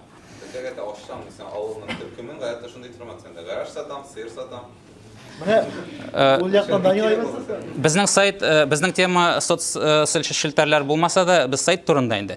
Әмма сайтны эшләргә вакытыгыз яки мөмкинлегегез юк икән, ким дигәндә ВКонтакте группада төркем ачыгыз, авылыгызның төркемен. Бөтен кешене чакырып китерегез дә шунда, чөнки ВКонтакте бөтен кеше бар. ВКонтактеда фотограф күтәрегез. Кто создал хоть одну группу ВКонтакте? Все? То есть первый шаг сделан почти. Хәзер чуть-чуть дорасти сайтка кешегә кирәк инде. Моның өчен яхшы программист дус кирәк инде. Менә сезнең мәсәлән 50-100 мең кешедә акча бармы хәзер сайт башларга? Алай булмаса түгел, кимерәк тә мөмкин. Мәсәлән, сез фрилансларга мөрәҗәгать итәсез икән, ниме? 5 меңгәме? Фриланслар ул ничек дип атарга инде аларны? Буш куллар дип атаргамы инде аларны? Теге ирекле эш итүче кешеләр инде алар, шулай бит. Алар сезгә эшләп бирәләр. Мәсәлән, бар регионына карап, менә мәсәлән Татарстанда хезмәт хаклары бераз югарырак. Бар мәсәлән Украина дигән дәүләт, анда хезмәт хаклары түбәнрәк, һәм монда 20 меңгә эшләгән әйберне Украина егете сезгә 2 меңгә эшләргә мөмкин. Мәсәлән, монда аңа төгәл конкрет дөрес итеп бурычны куйырга кирәк, задачаны куйырга. Ул сайт эшләү тагын нәрсәгә ни өчен кирәк? Мәсәлән, сезнең группагыз бар, төркемегез. Төркем белән сез акча эшли алмыйсыз. Эшләй алсагыз да эшли аласыз. Ә менә сайт белән инде акча эшләү мөмкинлекләре бик күп. Менә Рөстәм бәлки кайберләрен әйтеп узар. Миллиардер кеше буларак. Миндә әзләре менә моның арасында кай вакыт була беләсәң, җырчылар турында 3-4 меңлегәндә түләүле. Менә сез укыйсыз җырчылар турында, аларны шулай бик әйбәт укыйлар бит инде безнең сайтларда. Синдә бигрәк тә күп укыйлар, миндә дә асуны санамаганда әле билгесез җырчылар бар. Алар да шушылай матбугат турга, татар туйга кирергә телиләр. Һәм алар мәсәлән 3-4 мең акча бирергә әзерләр. 5 мең дә, 10 мең дә хәтта ки. Менә видео камера бар, сезнең яза беләсез. Шуларны очраштың, яздың, сайтка куйдың, матбугат турга куйдың, менә 4-5 мең кисәдә. Әлбәттә аны сөйләштерергә, чакырырга, килешергә кирәк инде, анысы башка мәсьәлә. Менә без ничек эшлибез дигәндә, бу конкрет бу мисалда инде. Без синең белән шулай эшлибез. Яшерен рекламалар бар, эшенә кергәч анда айына безнең мәсәлән 1000 кеше карый, уртача көн сайын айына җыела 1-2-3 мең. Бу инде яшерен рекламалар теге. Нативная реклама. Нативная реклама дип аталар. Ну, мин үз телемдә сөйләмим. Нативный дигән әйбер бик модага кирде ул хәзер, нативный нәрсәне аңлата, сез үзегездә сизмисез рекламага кирип киткәнегезне. Башка язмалар шикелле шул ук рәттә реклама бара. Реклама дигән сүзе дә юк аның, ул кай вакыт языла партнерский проект, новости от партнеров, новости друзей дип куялар да, аста Роскомнадзор өчен әйтәләр, менә шушы тамга белән барганнар на правах реклама бастыралар дип. Яки мәсәлән бар бит менә шундый сайтлар, Admilны беләсез, admin.ru дигәнне. Әсәсен Казаннан башлап, Казанда утыралар офис, шулай бит? Казанда утыралар. Алар менә рекламаны бирмиләр, мәсәлән. Нәрсә беләсең? Мәсәлән, МТС реклама бирә аларга, Алар бирмиләр, менә баннер МТС фәлән тариф подключайтесь дип түгел. Такая реклама уже не работает. Алар бирәләр МТСтан телефоннан телефонга җибәрелгән кызыклы СМС аралашулар, приколлар. Шуның скриншотларын. И һәрберсендә сизелер-сизелмәс кенә тора МТСның логотипы. Шул МТСтан җибәрелгән. Һәм сез сизми дә каласыз, бу сөйләшүнең МТСка бәйле икән, МТС сезнең башыгызга кирип утыра. Менә шул натив реклама дип атала инде. Менә алар бу моментны тагын, менә Данил белән без нәрсәгә сөйлибез, миңа бик зур рәхмәтле, чөнки мин гадәти группадан, гадәти сайттан яңалыклар сайтына күчтем, аның белән ешрак сөйләшкәннән соң, аның әле мастер-класслары булды, мастер-классларында катнашканнан соң, шуңа күрә бу мөмкинлек сезгә бушлай бирелә. Без аның түләп аннан белә идек, Әлфия дә. Мен монда ихластан әйтәм инде. Безгә кирәк иде ул, без аны үзебез кызыксынып бардык. Менә сез дә бу мизгилләрне кулланып калсагыз иде. Монда ярты Аның сәгать директоры юк, үзенә үзе директор. Мин әле яшерәк бу ишракта, үзенә үзе директор, эшчеләре, ярдәмчеләре, Күбрәк беләсең килә. Юк, сайтына күпме ел инде? Матбугат.ру сайтына 8 ел, 9-нчы ел. Ул үз-үзен ашата, акча эшли, дәүләткә дә бәйле түгел ул. Радиф әйткәнчә, менә күңел эшендә эшләү генә дә түгел ул. Шулай үз-үзен аклауга чыкты һәм бара. Ничә проект булды инде синең берничә? Матбугат.ру белән бергә бара Татпресс.ру дигән сайт, ансы рус телендә. Аннары бара Туйлар.ру дигән туйлар сайты. Бу Татарстанда иң популяр сайт. Артистлар.ру дигән ачтык, артистлар иң кызыклы, иң популяр тема булгач инде. Һәм Фермерлар.ру дигән бесплатная доска объявлений для фермеров. Дип бара инде ул рус телендә шулай ук. Һәм бик популяр темалар белән сорамыйсызлар, сорарсыз үзегез, әйтмим пока. Аларны ачып акча эшләп була шулай ук.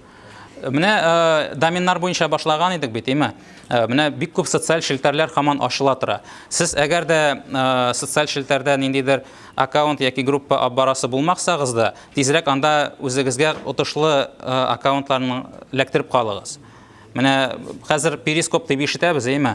Менә Инстаграмны да кайчандыр шулай гына ишеткән идек. Инстаграм, хәзер Инстаграмнан да популяр социаль шелтәр, ВКонтакте бардыр инде, бәлки, әйме? Икесе бәлки. Кичә генә укыдым, Кевин дигән сооснователь икән, миллиардер булган шушы Инстаграмның сооснователе бүген миллиардерлар арасында. Менә Данил һәм мин инде ярар инде. Һәм сез миллиардерлар арасында була алабыз бит, әле безнең бит татар сайтлары, әле мин бер көн әйтеп торган Фейсбукта, ВКонтакте күрсәтә 600 мең татарча сөйләшүче бар дип. Шуның 300 мең генә булса да, бу бит әле безгә сукаланмаган кыр дигәнсез. Миллионер, миллиардер булыр өчен ул проектлардан аларга бераз гына капитал вложение кирәк бит инде. Ниндидер нидән башларга? Менә без әйтәбез Авито, әйме, бик кызыклы сайт дибез инде, шәп, идеясе шәп. Әмма андай Авито кебек башланган сайтлар бик күп иде. Әмма алар бик зур акчалар белән башладылар. Идея белән генә барыбер ерак китә алмыйсың. Чөнки аны барыбер дә күтәрәсе бар, популярлаштырасы бар һәм башкасы. Мәсәлән, синең бар икән анда ничек дип әйтим инде, 100 миллион суммаң, әйме? Син бик тиз үсәчәксең. Әгәр синең миллион сум булса да ибет. Әгәр синең ул акчаң юк икән, димәк син нольдан да үсә аласың. Әмма нольдан син бик озак үсәсәксең. Озак үсәчәксең. Һәм син 100 миллионнан үсәчәксең икән, син буласың теге олигарх шикелле үсүең. Булай син үз-үзеңә хезмәт хакы эшлисең. Менә сезнең хәзер кайсыгыздыр эшли, кайсыгыздыр анда уку бетерә, һәм сезнең шәп кенә мөмкинлек бар, менә шушы интернет мөмкинлекләрне файдаланып, руслар әйтәләр бит, на дядю не работать дип, әйме? Үз-үзегезгә эшлисез. Анда нинди суммалар турында мөмкин сөйләшергә? 10 мең сум, 20 мең, 30 мең, 50 мең, 100 мең сумны, мәсәлән, үз-үзегә эшлисез. Кешедән зарплата алганча. Шулай. Теләк тудамы бераз? Бәлки сезнең сорауларыгыз бардыр. Менә нечкәлекләре буенча ничек? Монда без сәгатьләр буе сөйләшә алабыз. Безгә вакытта җитмәскә. Сорау, тукта, Радик, бер генә киңәш. Сорау бу очракта булсын, теге үзегезгә файдалы булсын. Теге безне төрттүрү, анда сүзсез калдыру, компромат ясап булмасын. Шулай бит инде. Ажаль. Ажаль. Почему? Ну яра Данилга бәйләнегез, мин анда әйберләр юк. Радик. Сез сайтны башлагач, ул кайчан акча китә башлады? Без анда бит реально кеше әйтә, ну, сез әйтәт, ачыгыз эшне дип, әйеме? Әйтергә кирәк берничә ай, мәсәлән, бәлки ел буе. Менә минимальная сумма, которая вот индивидуаль районда башланганда. Ну, минем мәсәлән минималь сумма 0 иде, әйеме? Без аны менә бер егет белән башладык. Иптәш егет дип әйтеп булмый инде. Миңа ул вакытта бер 25ләр булгандыр, ул мәктәп укучысы иде. Программист мәктәп укучысы иде. Ул 10нчы сыйныфта иде. Һәм менә 10нчы сыйныфта укыган егет Татарда иң популяр сайт ул Матбугат.ру. Мин аны ачыктан ачык әйтә алам. Башка сайтлар булса әйтегез. Менә иң популяр Татарда иң популяр сайт ясады. Ул программист малай. Әйе. Ну, син бит эшеңне ташламадың, синең параллель башланды. Әйе. Син кайдыр редактор, журналист идең. Бер кайчан син параллель ачтың шушы проектларны. Әгәр ниндидер бизнес шикелле ачасыз икән, әйме? Бер кайчан да эшегезне ташлап ачмагыз. эшегез белән параллель барсын ул. Сезнең эшегезне эшләгәндә дә интернетка керергә була. Уку белән манда, ташламагыз беркайчан да. Бу беренчесе һәм икенчесе беркайчан кредит алып эшне башламагыз. Менә мин кредит алам да, минем һичшиксез бизнесым килеп чыгачак. Кемдер әйтә, килеп чыкмый ди. Ой, юк, син мине яратмыйсың дип әйтә, шулай бит. Син миңа начарлык телисең дип әйтәләр. Иң мөһиме менә шулай. Инде бераз гына эшли башлагач, эшегезне ташласагыз да була. Ну, ташларга узак әле, менә миндә 2 ел татар теле белән 2 елда гына 1000 кешелеккә. Ансы психология инде. Ансы психология. 4-нче елда гына әле тагында плюска китә торгандыр. Ну, хәзер дә плюс инде күпмедер. Менә, мәсәлән, безнең әти-әниләребез, димме, барысы да ничек дип уйлыйлар. Менә улым яхшы эшкә урнашу, ул ниндидер министерствога урнашты яки башка җиргә, менә шундый заводка, һәм гомер буе шунда йөри. Бер генә түгел инде, бик сирәк кенә ата-ананың теге бизнеска китсә, егет кызы малае аңлап карыйдыр. Минем мәсәлән әти-әниләр бик зак уйладылар, менә минем улым нормаль эштә түгел. Эшләп йөрми дип. 8-дән 6-га кадәр компьютерда көне буе утыра, эшкә җыенып китми, беренче вакытта әле офиста булмаган вакытта. Шулай дип уйлыйлар иде. Һәм аларга ничектер менә ничек итеп аларга моны исбатларга мөмкин. Бу да нормаль эш дип. Беренчедән акчаң килә башласа, икенчедән ниндидер менә тотып карый торган әйберләрең булса, менә сайт ачып күрсәтеп була хәзер. Алар аңлаганы аңлый. Куллана башлалар безнең, мәсәлән, минем хатыным да әти-әнисе планшет куллана, мин ачып күрсәттем инде. Беләләр. Мәсәлән, күпмедер эшләгән дине. Минем әни башка планшет белән куллана, ул көрәк дип атала. Авылда бәрәңге утырта ул пак. Сорау.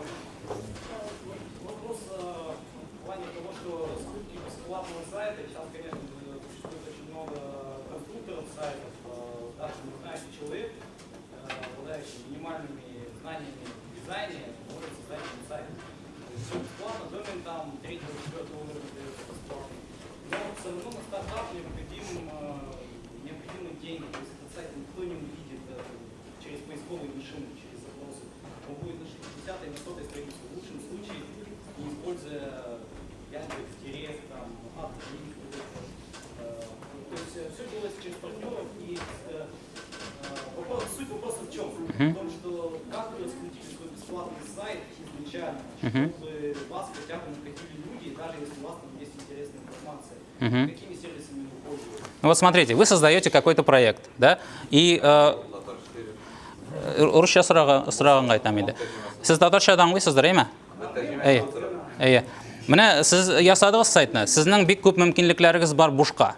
Менә санап үтәм әле хәзер башка килгәннәрен генә, ме? Сезнең бар шәхси дусларыгыз ВКонтакте, алар 1000 кешедер. Гадәттә шулай була. Яки 500 кеше инде. Иң беренче шуларга үзегез дә эләсез. Аннары һәрберсенә язып чыгарга мөмкин. Дустым, матурым, җибәр әле менә шуны дусларыңа, бу минем өчен бик мөһим. Менә шундай әйбер җибәрдек проект дип. Бу чыннан да мөһим. Менә беренче вакытта мин дә моны теләмәгән идем, ничектер күбрәк унарлап, йөзәрләп аудитория җәлеп итәсе килде. Ләкин ул барып чыкмады. Барыбер төп сүннәт. Әкрен. Ул сайтта ВКонтакте, сіз даже язып қоя аласыз Авитода да. Менә мәсәлән сезнең, мәсәлән хатын-кызлар сайты икән, сез аны иносказательный итеп Авитода да язып қоя аласыз. Хатын-кызлар. Да. Ну, я не знаю, почему вы называете посредниками ВКонтакте. Это ресурсы, Рөстәмгә бер көн әйттем. Без посредников. Рөстәмгә әйткән, син әйттең буга мин бер көнне. Авито, ВКонтакте ул Аллаһ Тәгалә биргән бер ниғмәт, понимаете? Ул менә Авитоны сезгә Аллаһ Тәгалә безгә биргән буш ресурс менә. Аның өчен башка илләрдә бәлки акча түләргә кирәк. Дөрес диби.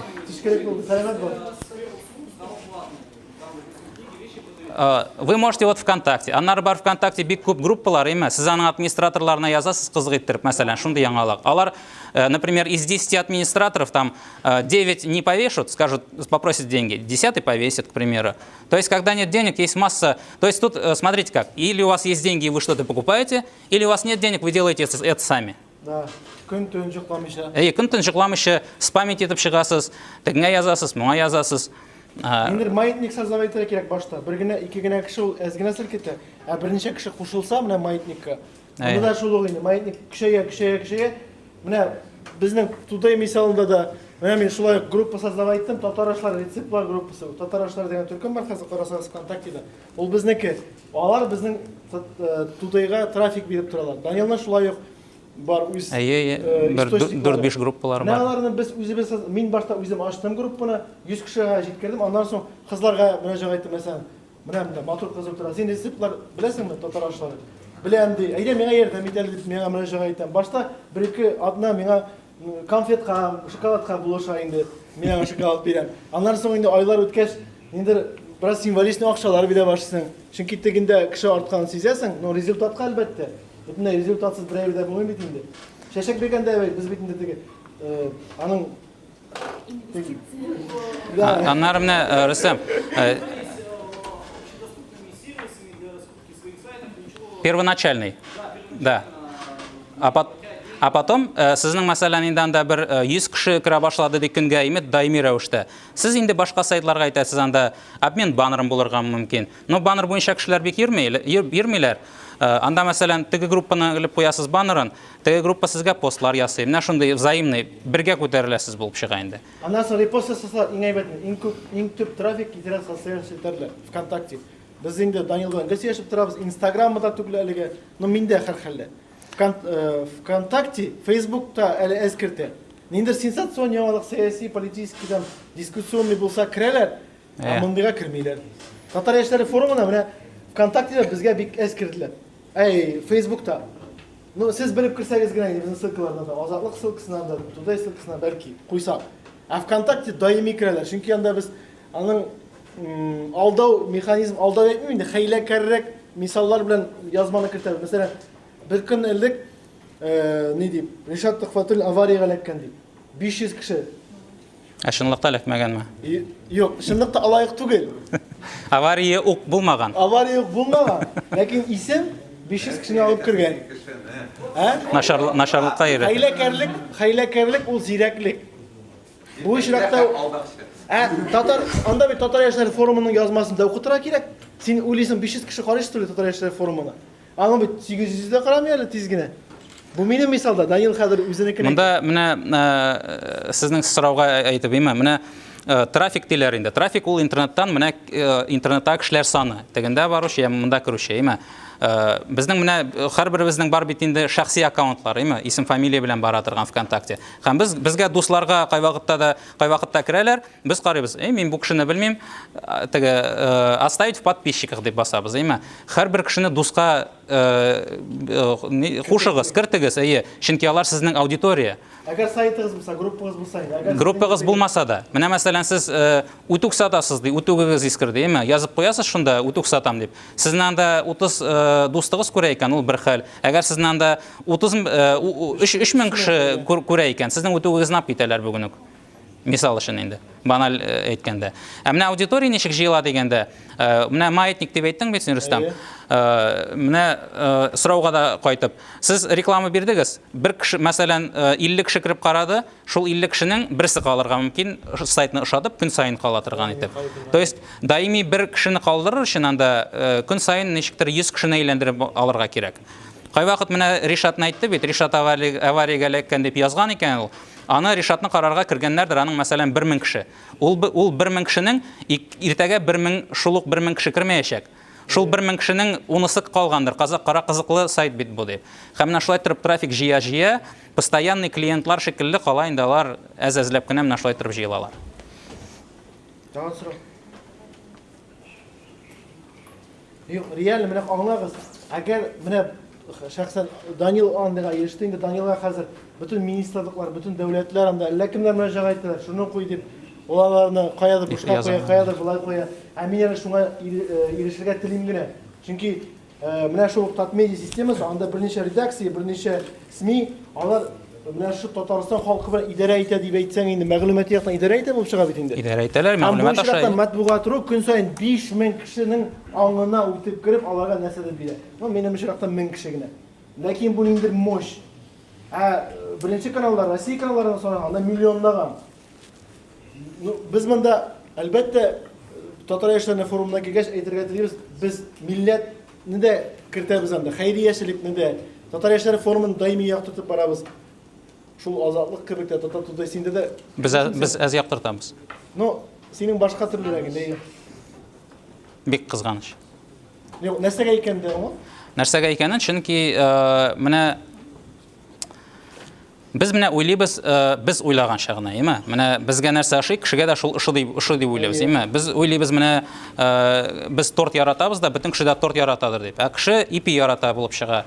Һәм без менә уйлыйбыз, менә сез кайныйсыз, форум, бу көннәр Казан, бөтен Казан форум белән яши дигән хис туа сезнең. Чынлыкта бу иллюзия, әйе. Кешеләр башка тормыш алып баралар. Һәм безнең әле керүчеләр арасында авыллар бик күп. Авылларга, аларга сезнең форумны, башкасын, аларның урагысты анда. Ә сезнең монда форум. Әле алар сезне күрсәләр, урышырлар иде. Урагысты вакытында йөриләр бит. Күләгәдә яталар дип әйтерләр иде.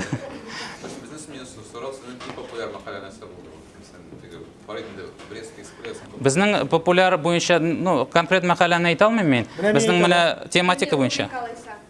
Тематика буенча менә карагыз, иң популярлары, яме? Шоу-бизнес, үлем китем, кемдер бәрелгән, кемдер үлгән, яме? Аннары ир белән хатын, она меня бросила, у нее был другой, потому что у меня был третий, яме? Аяныш хәлләр әйттем инде, шу порчалар ниләр, ну, шул ир белән хатынга керә инде бәлки шундый. Мөгъҗиза дип әйтик инде, менә мөгъҗиза. Ниндидер анда 3 аяклы ат туган Балташ районында, менә шулар мөгъҗизалар, яме? Бездә начар укыла спорт, хәйрияшлек тәйбәт укыла. Менә хәйрияшлекне аерым атыйсым килә, яме? Мәсәлән, теге яки бу балага ярдәм кирәк икән, яме? Без аны бик теләп бастырабыз. Бу бөтен якка да уңайлы. Безгә трафик та бирә ул, балага ярдәм дә була ул, укучыларга материал да була ул. Ата-анага без шулай ярдәм дә итәбез. Аның мин бернинди дә нин күрмим, начарлыгын ул бик яхшы яктан гына бөтен кешегә дә. Шуңа күрә без ул хәйриялешчелектән берничек тә читкә китмибез. 100 ел элек тә шундый ук мәкаләләр укыганнар икән. Синдә яхшы программист бар, миндә яхшы программист, чөнки яхшы программист булмаса, мондай сайтны тотып булмый җәмәгать. Сез үзегез генә башта үзегез башлыйсыз, аннан соң сезнең уң яктан, сул яктан теге рәхмәт фәрештәләр, яклаучы фәрештәләр бар бит безнең. Уң якта фәрештәләр, сул якта фәрештәләр. Шуның шикелле бу тормышта фәрештәләр шикелле ярдәмчеләр кирәк. Менә программист белән сөйләшеп тордык, ул американнарда ачып караган 100 еллык газет ачучыларны. Анда да шул темалар булган. Популяр. Авария, менә шул ир белән хатын мөнәсәбәтләре. Ну, шулай да менә артистлар бер милләт эчендә дә аерылырга мөмкин, менә бер үк телдә булган сайтлар арасында да аерылырга мөмкин. Мәсәлән, Интертат бар бит инде, басмасы беләсез. Анда спорт яратып укыйлар. Спорт, көрәш, Акбарс, Рубин, футбол, хоккей. Бездә мәсәлән ул бөтенләй укылмый. Менә андай бүленеш тә булырга мөмкин. Сайтына карап. Әгәр дә сез эшлисез икән ниндидер проект, яме? Үзегез яраткан темага гына басым ясамагыз. Менә мәсәлән без газет чыгара башлыйбыз, яме? Менә мин мәсәлән Йылдызнамәгә бөтенләй бер нәрсә ышанмыйм да, белмим дә, әмма Йылдызнамә чыгармыйчы булмый. Бәлки сез мәзәкләр укымыйсыздыр, яратмыйсыздыр, әмма газет мәзәксез булмый. Һәрбер газеттә мәзәк булырга тиеш, сканворд булырга тиеш. Бәлки, но рецептлар, татар ашлары менә булай җыгылып укыйлар. Әйе.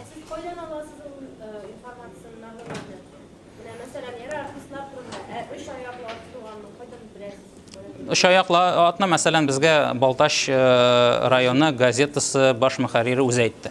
Менә бездә ике кызыклы яңалык бар диде. Үч аяклы ат туды да безнең диде. Урманда аю килеп чыкты безнең диде. Әйе. Әбисе белән оныгы урманга баргач аю килеп чыккан. Менә темалар. Хәзер социаль сетьләрдә инде язалар ВКонтакте. О, мин бүген нәрсә анда? Пуши күрдем, юл кырыенда ук тора. И фотографиясын сыза. Хәзер сайт ачып эшләү бик җиңел.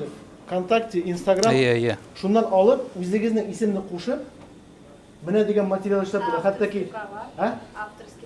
Сез аның сылтамасын да бирәсез, шуннан алынганын да әйтәсез.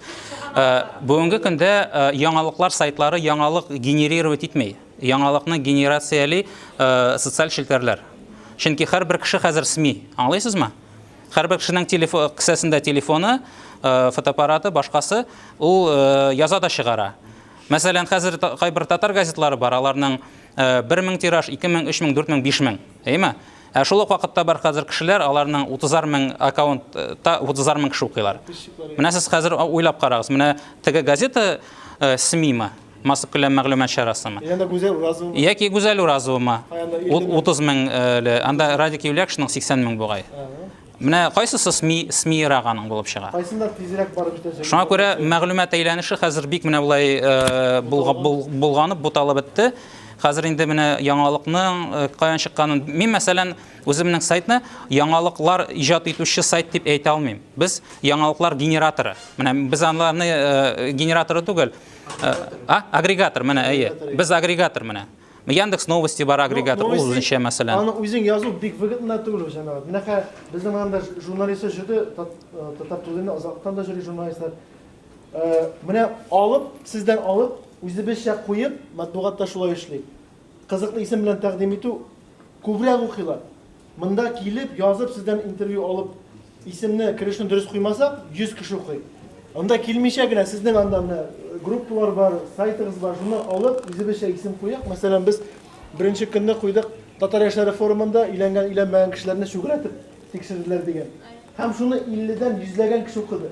Әгәр без куйсак, Татар яшьләре форумы беренче көнне үтте. Укырлар 20 кеше бит, ну максимум. Шүгәләтеп тикшерделәр, сезнең иләнгәнме юкмы анда, кызмы егетме икәнне. Интернетта яңалыклар интернетында, яңалыклар сайтында баш исеме бик зур роль уйный. Менә 60%. Мин үзем дә өчен дә әйтә алам, Рөстәм өчен дә әйтә алам, мактанып әйтә аламмы? Без теләсәң инде текстны алып, әгәр аны чыганагында 100 кеше караган икән, без аны 1000 кеше карарлык иттереп баш исемен куя алабыз. Һәм шуның белән шөгыльләнәбез дә, дөресен әйткәндә.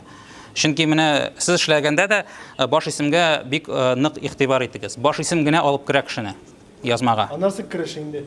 Кереше мин аны икенче шанс дим. Менә беренче сез менә сайтлар ясаганда сезнең бар бирелә сезгә шанс укучының игътибарын секундка җәлеп итәргә.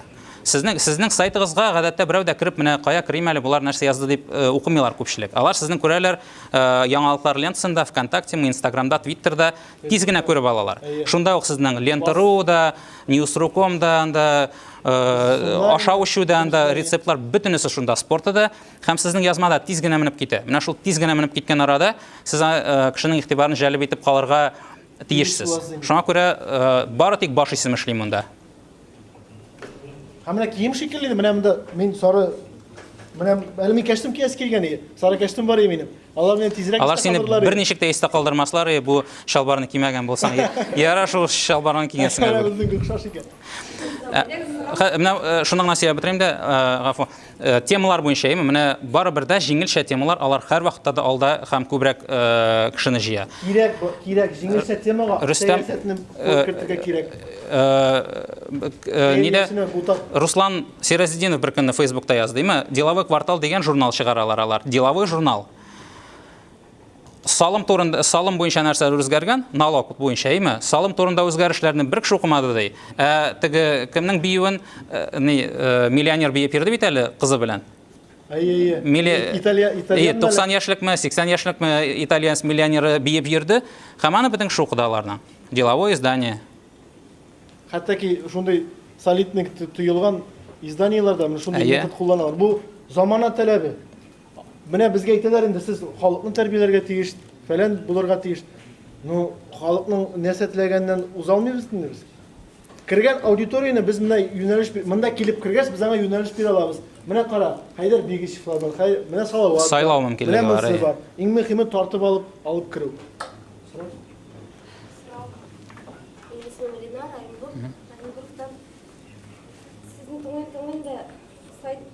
Сайт тормышы белән, интернет сайт тормышы белән яшисез. Шундай уйга килдем мин. Газета укыйсызмы? Мин яздырам кулга нигә Игә газет, Акшарлак, Ирек мәйданы, Сиражи сүзе һәм аңарчы әле яздырган идем безнең гәҗитне. Ул хәзер яздырмыйм аны. Менә киләчәктә шушындый сайтлар чыгып, менә бу сайтларда информация шушында бар, кызыклы әйберләр кешегә. Алар инде басып киләләр инде. Менә сез сорауына бирдегез, бераз гына гаеп иткән шикелле, әйме? Ә чынлыкта мин ул газетларсыз да яши алыр идем, дөресен әйткәндә. Менә мин аларны ни өчен алам икән, әйме? Мин аларны беренчедән ияләнелгән. Менә ярты ел сайын ничектер язылып барырга ияләнелгән. Аннары мин уйлыйм, менә компьютердан ял итеп газет укырмын әле дип уйлыйм, әйме? Әмма дә ләкин ул җыела менә шулай итеп, аны укырга вакыт юк. Әлеге дә баягы компьютер аша бетерә сине. Телефоннан карап тиз-тиз генә юлда карыйсың да. Ул Оренбургка шулай киләдер инде. Ул мәгънәдә соңрап, әйе. Шуннан да шулай. Президентның сүзчесе монда булды. Siz bilsəniz indi mühim sorulara cavab verdi. Biz ana men indi tezgina xabar etdim qizlarga hayalib so'rab ishlar. Chunki men qaytib deganda xabar etgancha ana menamda Tatar Inform o'tirdi. Ular eshitib yozilgan mumkin. Bunda tegisi o'tirdi. Bunda imzolab olib so'ragan mumkin. Agar chita chiqqanda endi bo'lsa, endi sen shoqlab o'tirasan yana. Газетларны аларны дөресен әйткәндә без теге сөйләр идек инде, алар бетә дип, мен алар бетә дип сөйләс килми, ни өчен дигәндә, без аларны бетәчәк дип сөйләүгә дә инде бер 15 ел булгандыр, әйме? 15 ел элек сөйләй башлаган идек бетә дип. Ул һаман бетми әле алар. Аларның бар үзенең укучылары бар, авылларда. Интернет начарышып да алар. Әлбәттә, олырак кешеләр инде. Әмма олырак булмаганнары, менә мәсәлән, анда 30-40лардан да әле газет укучы катлам бар. Менә кулга газет алып, әле йорттан йортка күчереп укыйлар. Бер газетны берничә гаилә укый әле. Менә шунысы да бар. Ул барыбер теге газет бетте дип алай дип нитмәсем инде. Баса инде интернет, социаль шелтерләр баса инде аны. Менә бу сез әйткән, менә бу яңалыклар буенча, әйме? Менә интернет булмаган очракта да, менә сезгә газета килә бүген, әйме? Анда дөнья хәлләрен язалар, дөнья хәлләрен бит инде алар телевизордан 3нче көнне укыды, карады. Шулай бит, интернет булмаган очракта да, әбиләр интернетка кермәсә алар бит беренче, икенче каналны карый. Ул газет инде мескен уланы язырга тиеш инде, менә шулай булды бит әле дөньяда дип, 3нче көнгә яңалыкны. Хәтта ки беренче каналда без соцсетьләрдән, YouTube'лардан сразу видео күрсәтеп хәбәр ясый кай вакыт.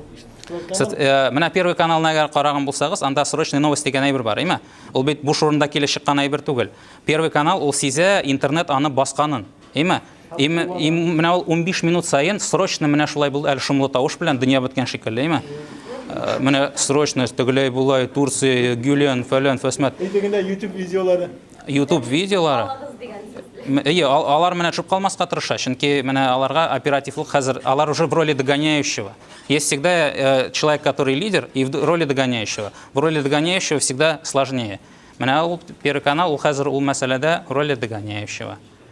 Хэштеглар итә башладылар алар хәзер. Менә Первый каналны шулай хэштег буенча эзләгез фәлән дип. Без әле эшләгән кешеләргә акча бирәбез, инде стимул бирәбез. Тәҗрибәләр тагын күп менә гүзәлияләрдә, чөнки алар гүзәлияләр студентларны алып, аларга пиар-ни өйрәтәләр. Шуңа күрә сез бик бәхетле бу форумга килеп, пиарлау мәсьәләсендә бит Татар эшләре форумы үз тирәсендә һәрвакыт нидер маятник булдырып тора. Син килешәсең моның белән? Ул движуха бар. Менә шуннан да менә уку буенча менә кайбер җирдә менә монда форумда ишеткән сүзләрне кайбер җирдә бәлки акчага да саткан булырлар иде. Тренинглар, әйме? Ә монда бушлай, менә без сөйләгән әйберләр түгел, менә гомумән башка спикерларда. Ул бушка булган әйбер һәрвакытта да аның ние булмый, кадере булмый, әйе. Акчага кирәк булган. Әйе, 100 сумнан җыелышасызмы әллә? Әле тагын калды сөйләсәй белән күп әле. Безнең вакытны гүзәл әйтерсең, ярмы? Ага, куып чыгарсыз үзегез. Аты без нитмибез, не контролируем. Без визитка таратып тормыйбыз, ВКонтактеда бар, Рустам Исаков, Данил. Без визитка таратып тормабыз инде, чөнки ул безнең юк.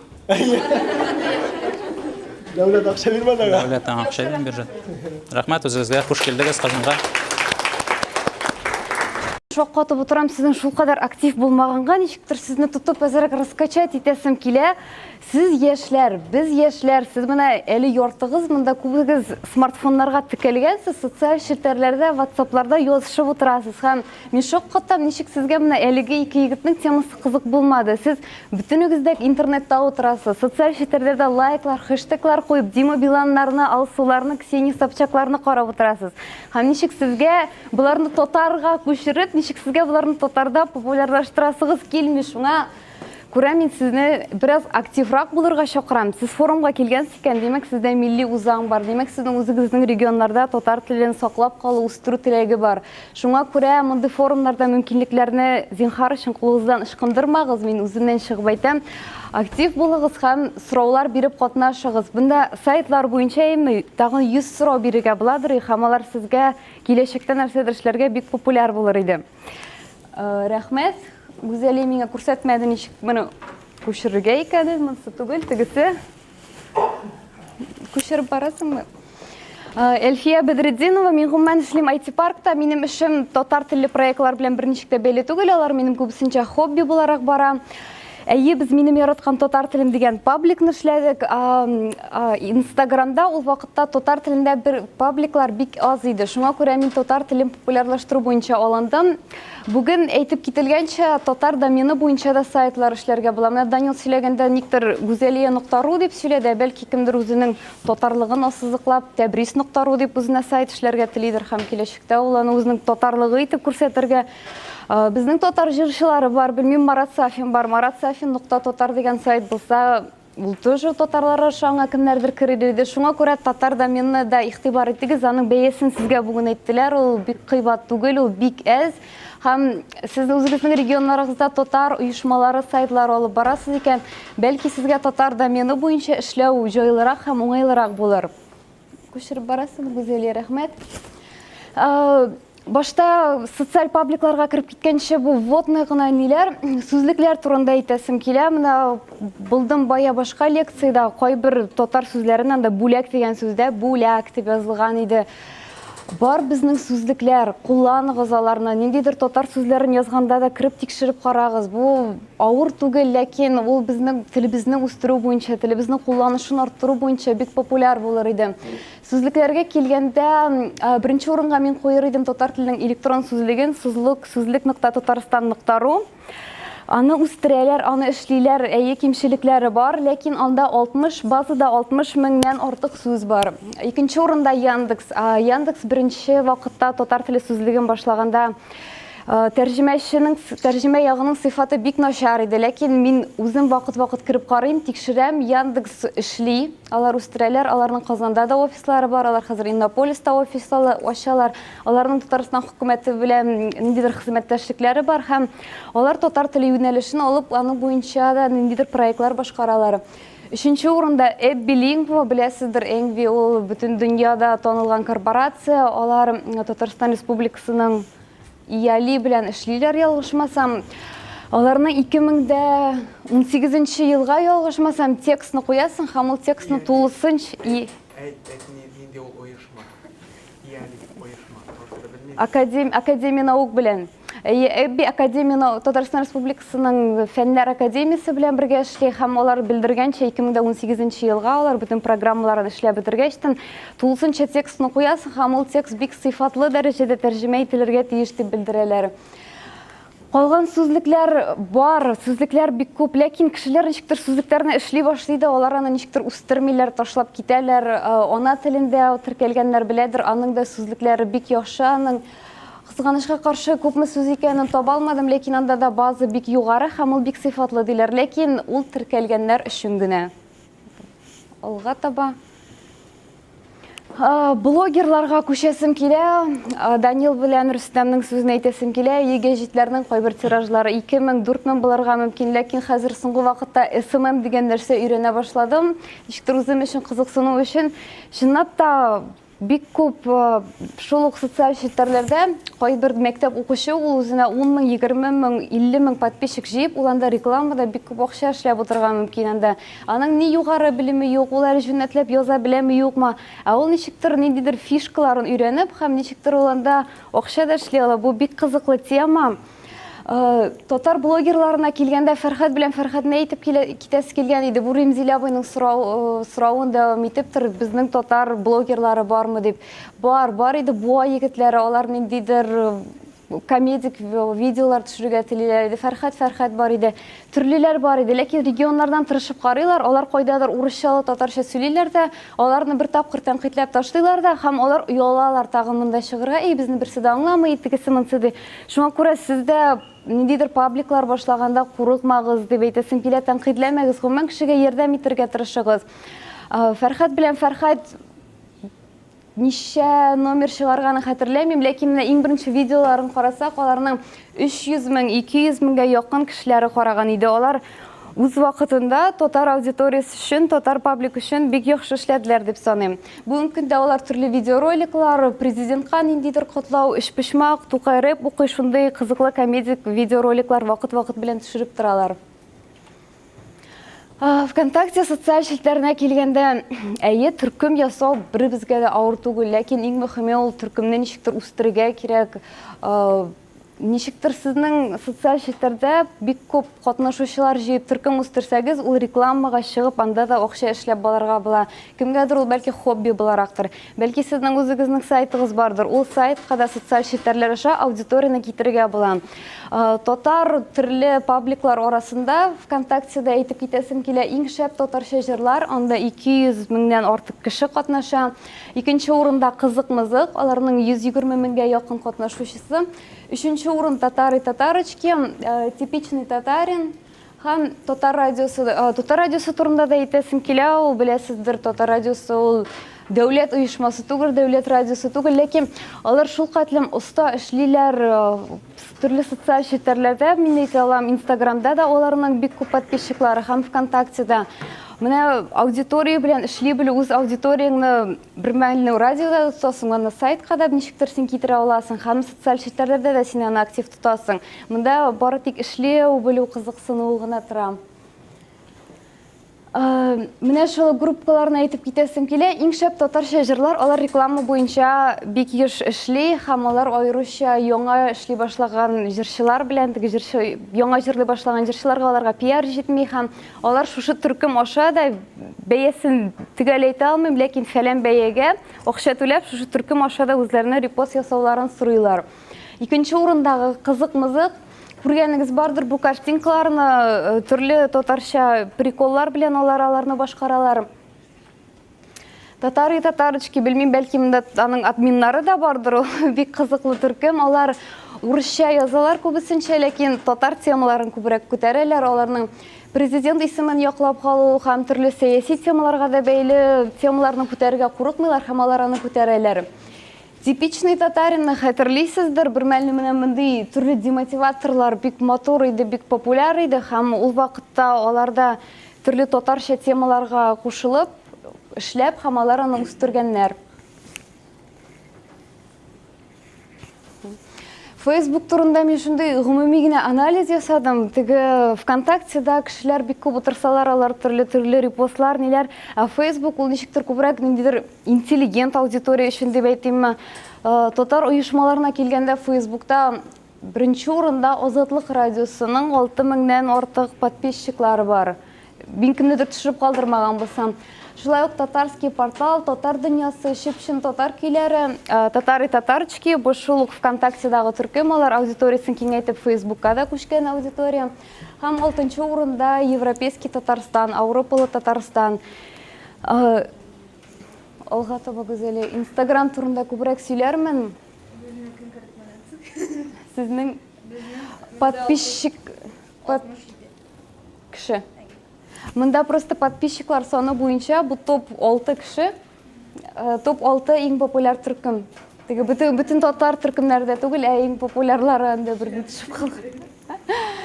Telegram, менә Данил әйтеп китте, менә Перископ башланды. Перископтан ниндидер бәлки движуханы тотып калырга кирәк диләр инде урысча әйткәндә. Telegramда үз чиратында бик популяр. Аны Павел Дуров ясаган, беләсегез килсә, ВКонтакте сайтын ясаучы. Һәм Телеграмына бер көнне генә яңа обновление ясады, ниндидер стикерлар буенча обновлениелар, ниндидер голосование буенча, алар гел шул кадәр яңалыклар кертеп торалар. Һәм с точки зрения безопасности, теге информационной безопасности дип әйтәләр, Телеграмны күпкә яхшырак WhatsAppка караганда дип әйтәләр кайбер программистлар.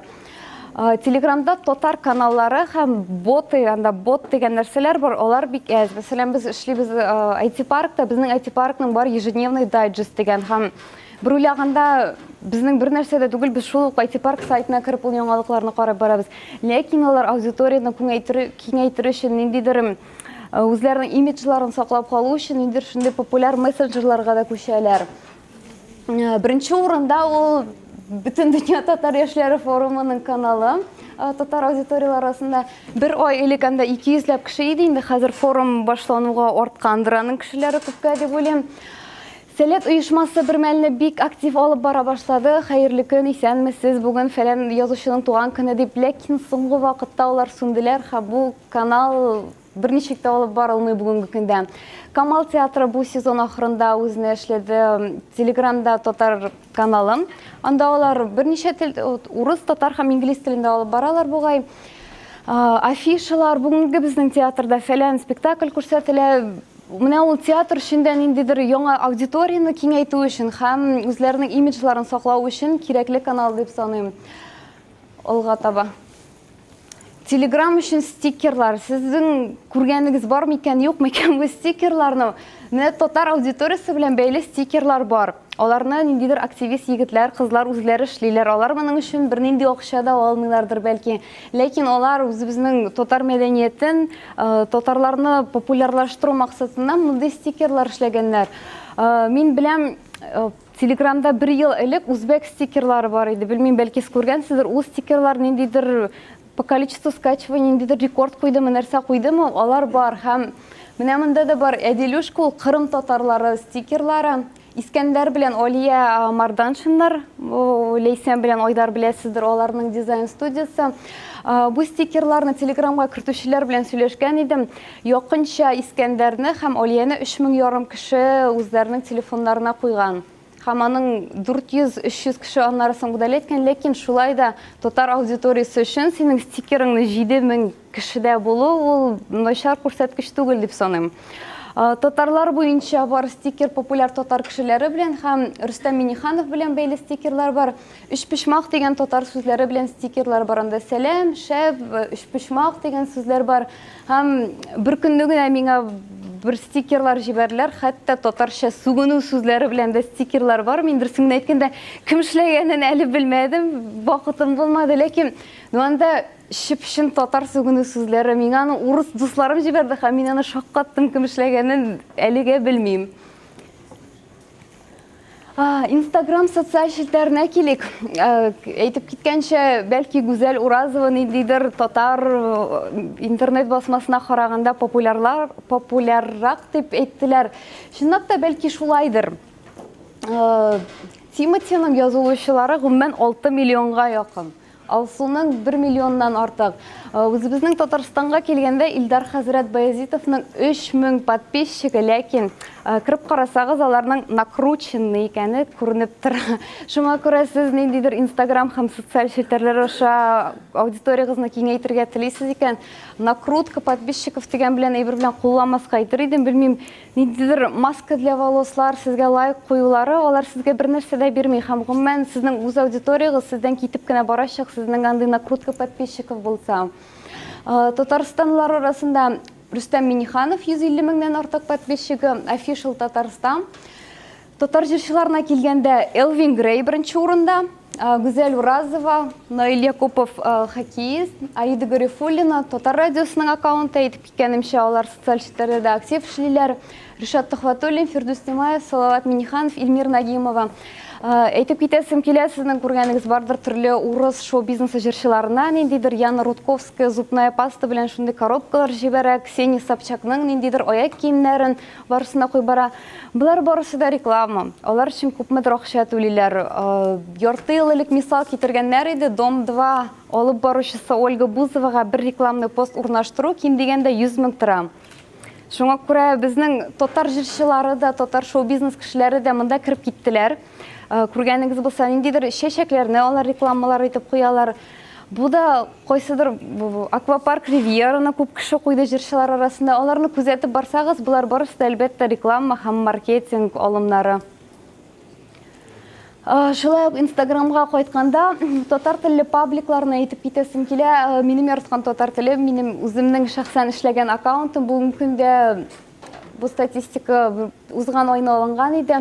Андай 10 меңләп подписчиклар бар. Икенче урында Татар Малай дигән татар блогеры, бәлки беләсездер. Ул СММ белән шөгыльләнүче егет, һәм шуңа ул кыска вакытта шулай бик күп үзенә подписчиклар җыйды. Ләкин ул татар темаларын алып бара, ул ниндидер видеоблоглар төшерә, ул ниндидер Татар Малай ябыга дип үзенең ябыгы буенча ниндидер физарядка эшләгәннәрен дә куеп бара.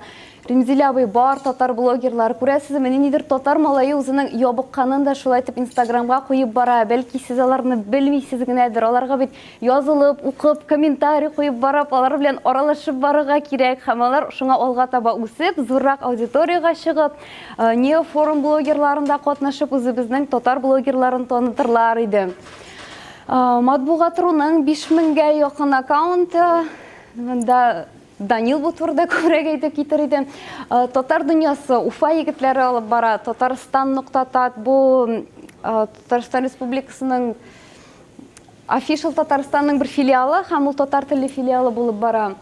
Акчарлак газетасы. Менә бер яктан газета, ләкин Акчарлак газетасы татар гәҗитләре арасында интернет площадканы иң беренче булып үзенә ничектер подписчиклар җыю, гәҗиткә язылучыларны арттыру буенча Акчарлак иң беренчеләрдән булып эшли башлады.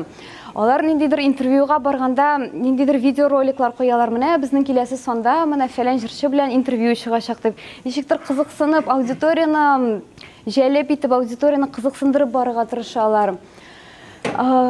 Гыйлемнең Азатлык радиосының бөтен дөнья татар эшләре форумы, forum.tatar, Сәләт, Идел, булар барысы да бар. Яратам Татарстан аккаунты. Мин сезгә буларга барысына да язылырга киңәш итер идем, чөнки сез урыс җырчыларына лайк куеп барганчы, белмим, кемгәдер көнне шушы пабликлардан бер татар җөмләсен уку да ул сезгә ничектер татар телен өйрәнү, татар телендә ниндидер бер яңа сүз ятлауга бәлки ниндидер файдалы нәрсә булыр иде. Флешмоблар турында әйтеп китәсем килә. Минем яраткан татар телем аккаунты эшләгәндә без интернетта төрле флешмоблар үстерү буенча без аны эшләдек. Моннан 2 ел элек Сәләтнең Прагада узган мәктәбендә Ислам Валиев Сәлам татарлар дигән флешмоб башлап җибәргән иде. Анда Сәлам татарлар, мин Әлфия, мин Казанда, һәм мин үземнең Бельгиядагы дустым Регинага сәлам җибәрәм. Үз чиратында Бельгиядән Регина ниндидер татарларга сәлам әйтеп, үзенең фәлән башка илләрдә яшәгән татарларына сәлам җибәргә тиеш. Ул шундый эстафета булып башлады. Анда якынча 120-150 кеше катнашты, ялгышмасам, ләкин татар эстафеталарында иң беренче булып мин аны атар идем. Икенче шул флешмоблар һәм эстафеталар темасын дәвам итеп, сез беләсездер, узган елны җәй көне бөтен кеше су коенды. Бу Америкадан килгән флешмоб. Безнең әнишен безгә татарларда да ниндидер флешмоблар эшләмәскә дип без алындык моңа. Тизәк кешеләр флешмобын үткәрдек. Безнең анда Марат Башаров, Татарстан Республикасының мәгариф министры, Энгель Фаттахов, җырчы Хәмдүнә Тимергәлиева, артист Фәнис Җиһанша. Без аларны барысына да чыгып, кайдадыр анда тизәккеч әйттереп, кайдадыр үзебез видеога төшереп, кайдадыр алардан сорап, алар флешмобта катнаштылар. Бу әлбәттә бу әлегә акча китерә торган проект түгел. Бу күбесенчә ниндидер татар телен саклап калу буенча. Ләкин аккаунтны бит шул кадәр үстерергә була, синең подписчикларың күп булган саен анда ниндидер рекламалар урнаштырып барырга була. Күпчелек аккаунтларда мәктәп әйтеп киткәнемчә, мәктәп укучылары утыралар һәм алар әле бернинди дипломнары булмыйча да аннан ниндидер акча эшлиләр. Икенче флешмоб итеп без Тукайга багышланган флешмоб үткәрдек. Ул апрель ае килеп җиткән иде. Без Тукайны берничек тә читләп үтмәдек. Тукайның 130 еллыгына без кешеләргә Тукайның шигырьләрен заманча яңгыратырга яки белгәннәрен сөйләргә, яки бүгенге көндә Габдулла Тукай кебек кеше яшәсә, ул нинди булыр иде дигән сорауларга җавап бирергә куштык. Һәм киләсе флешмоб яраткан җырым ул әле бара, дәвам итә. Татарлар безнең бик күп җырларга ярата. Анда яраткан җырында 1000 кеше үзләренең яраткан җырым хэштеги белән Инстаграмда үзләренең сәхифәләрендә төрле язмалар куйдылар. Һәм безнең форумга багышлап башлаган флешмоб, без аны бөтен дөнья татар эшләре форумы белән бергә башладык.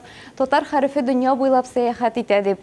Сезгә дә бер җагат итәсем килә, үзегезнең регионнарыгызга, шәһәрләрегезгә кайткач, күренекле истәлекле урыннарда татар хәрефен безгә шул истәлекле урыннарда төшереп җибәрүегезне сорыйбыз.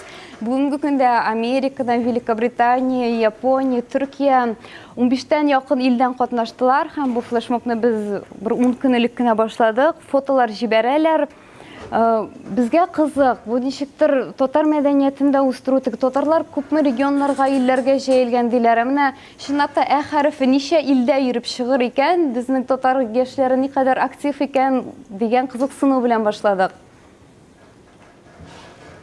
Бу Instagram шилтәрендә мин әйтеп киткән аккаунтларның скриншотлары, минем яраткан татар телем, яратам Татарстан, татар дөньясы. Сез үзегезгә дә аккаунт эшләгәндә кыскача гына әйтеп китәм. Блогерлар әйткәнчә, иң беренче рәттә логотипка игътибар итәргә кирәк. Синең подпискадагы кешеләрең подписчикидагы кешеләрдән әзрәк булырга тиеш, чөнки син анда 10 мең кешегә язылгансың да, сиңа 10 гына кеше язылган, әлбәттә сиңа бер кеше дә бүтән язылмаячак, чөнки сине ниндидер накрученный бот итеп кабул итәләр. Һәм описаниедагы язган текстларыгызга да шулай ук игътибар итегез. Татар малай итуган тел аккаунт, ул менә татар телендә шигырьләрне урнаштырып бара. Белмим, ни өчен юк, анда әллә нигә бер татар телендә шигырь укып бардың. Ул анда Гөлбүрек шагыйрьне генә алмый, ул анда бүген Тукайны, иртәгә Муса Җәлилне шулай итеп алып бара. Бу шулай ук сезгә татар телендә үстерү, татар телендә ниндидер мәгълүмат укыр өчен көненә ничә анда 15 строчкадан гына торган шигырьне уку сезнең өчен ул шулай ук татар телен үстерүгә, татар телен өйрәнүгә бер алым булыр иде. Минем тизәйткеч флешмобы турында әйттем, видеосын YouTube'тан карап, YouTube'тан ачып карый аласыз. Юк, тагын анда әз генә калды. Монда бу икән. Татар шрифтлары iOS өчен һәм Android өчен бар. Бу турыда күп сөйләп тормыйм, ләкин белмәүчеләр дә бар. Татар телендә ниндидер пабликлар алып барасыз икән, зинһар өчен аны татар хәрефләре белән язарга тырышыгыз. Чөнки бу безнең Яндекста да ниндидер шәк-шәк дигән сүзне эзлисез икән, аны татар хәрефе белән язарга тырышыгыз. Чөнки бу барыбер ниндидер күрсәткечләргә чыгып, ниндидер файдалы, милләт өчен ниндидер файдалы алымнарның берсе булыр иде. Гүзәлия нигә таба? Алга таба. Алга таба, алга таба. Һәм соңгы әйтеп китәсе килгән әйберем, бу грантлар турында Татарстан Республикасының хөкүмәтеннән берникадәр грантлар бирелә ниндидер проектлар өчен. Мәсәлән, беренче санын Татарстан Республикасы мәгълүматлаштыру һәм элемтә министрлыгы, Татмедиа агентлыгы белән бергә оештыра «Тере тел, тере милләт» дип атала. Анда 2 номинация, интернетта иң яхшы проект һәм масса күләм мәгълүмат чараларында иң яхшы яктырту.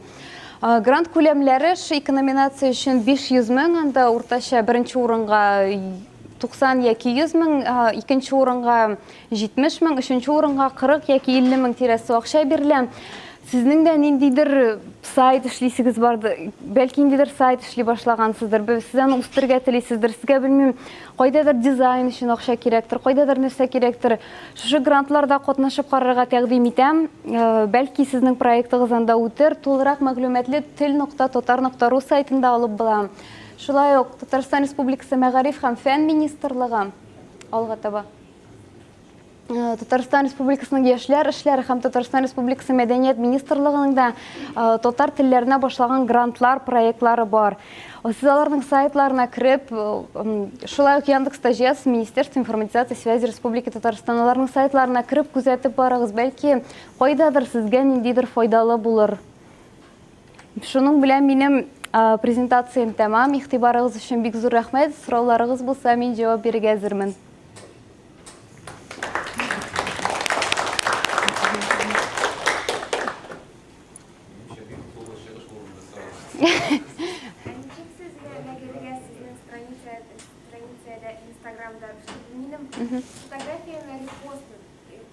Ясадылар.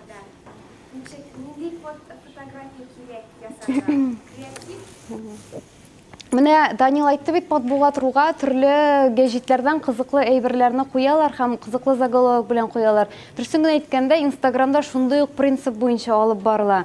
Татары дигән хэштегны карап барасың, татарлар дигән, татарочки дигән манда. Һәм үзең кайсы фотоны кызыклы, кайсы видеоны кызыклы итеп табасың һәм шуны кызыклы комментарий белән куясың. Мында теге аудиторияны нәрсә кызыксындыра икән дип син һәрвакыт эзләнүдә һәм шуңа күрә ниндидер кызыклы видеоларны, ниндидер Инстаграм буенча әйтәсем килә, мәсәлән, ул татар темаларында алар һәрвакыт бик күп лайк җыя торган темалар, ул Шәймиев, Минниханов, авыл темасы, татар кызлары, Татарстан байрагы, татар егетләре милли киемнәрдә һәм безнең менә иң күп лайк җыючыларның темаларының берсе ул татар әбиләре. Без никадәр генә татар әбиләре белән ниндидер видеолар, ниндидер фотолар куймыйбыз, 100 меңнән артык карау, 15 меңнән артык карау. Узган атнада Ярдәм мәчетендә узган никахтан без бер видео куйган, ул гомумән 20 меңнән артык карау җыйды. Теге тиешле урында, тиешле вакытта кызыклы теманы табып калып, аны үзеңә куеп барырга кирәк. Чөнки һәр кешенең бар үзенең әбисе. Әби ул шундый җылы хис, ул сиңа болашакта пәрәмәчләр әзерлидер. Әби шундый авылдан җылы пәрәмәчләр әзерли торган, сине һәрвакыт "И балам, ашадыңмы бүген? И балам, җылы итеп киенеп йөри" итеп синең турында шундый һәрвакыт яхшы теләктә сиңа калучы кеше. Миңа калса, безнең татарлар өчен әбиләр шундый иң җылы темаларның берсе. Мунчаташлар популярны интернетта. Кичә КВНчыклар актив маташтылар. Мунчаташны популяррак дип. Инстаграмда видеолар арасында Мунчаташыннан видеоларны минем күргәнем юк.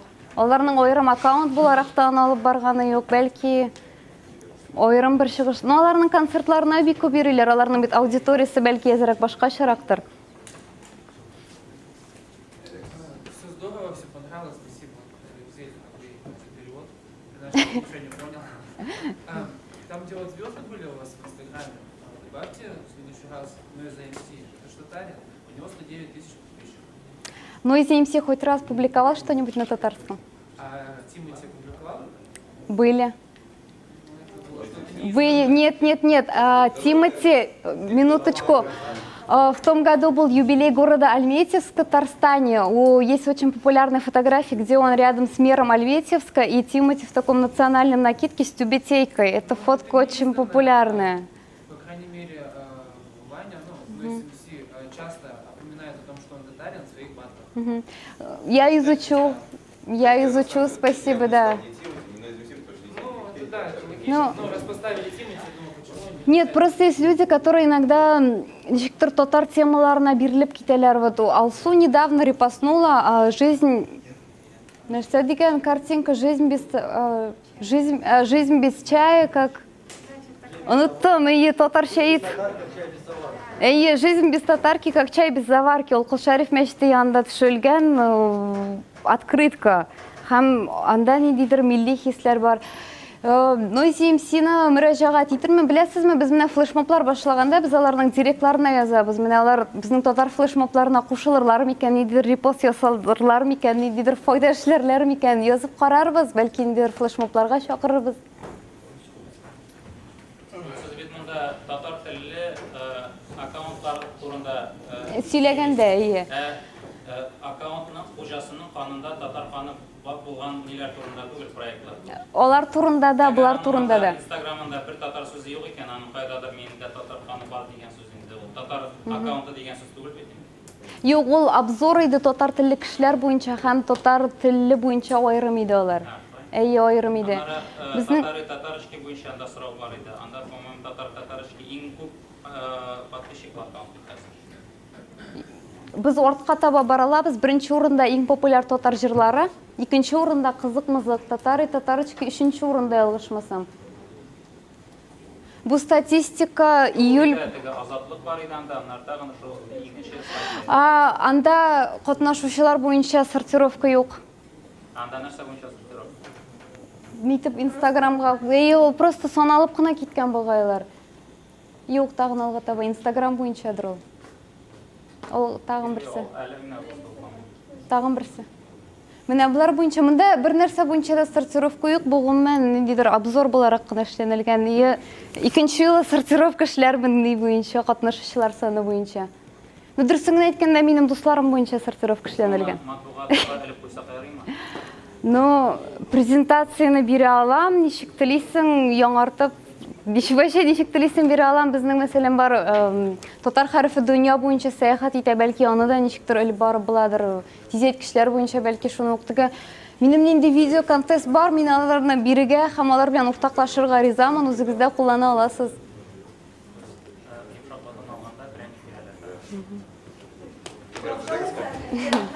Рахмет. Интересных моментах, нюансах, рассказать несколько историй из жизни о том, что дает блог, как он работает, и, может быть, это окажется для вас полезным. Для начала немножко о себе, кто я, что я, откуда взялся, с чем меня едят. Действительно, Радив правильно сказал то, что я человек сложный, может быть, интересной судьбы. Я много раз был богатым. Первый раз долларом-миллионером я стал в 1994 году. Я строил президентский дворец, я много чего построил в этой республике, но потом все это дело бросил, и я занялся шоу-бизнесом. И здесь мы с Радифом как раз и познакомились. У меня были кинотеатры, кинотеатр Тарсана Баумана, который проработал у меня ровно 1 месяц, и потом благополучно сгорел. Вот, это было моим вторым разорением. Вот. После этого я основал компанию, которая разработала новый тип абсорбционных холодильных машин. И тогда я 3-й раз стал очень богатым. Вот. А сейчас я переживаю свое 3-е разорение. И, как видите, свеж и бодр, и нисколько не сомневаюсь в том, что все в моей жизни будет хорошо.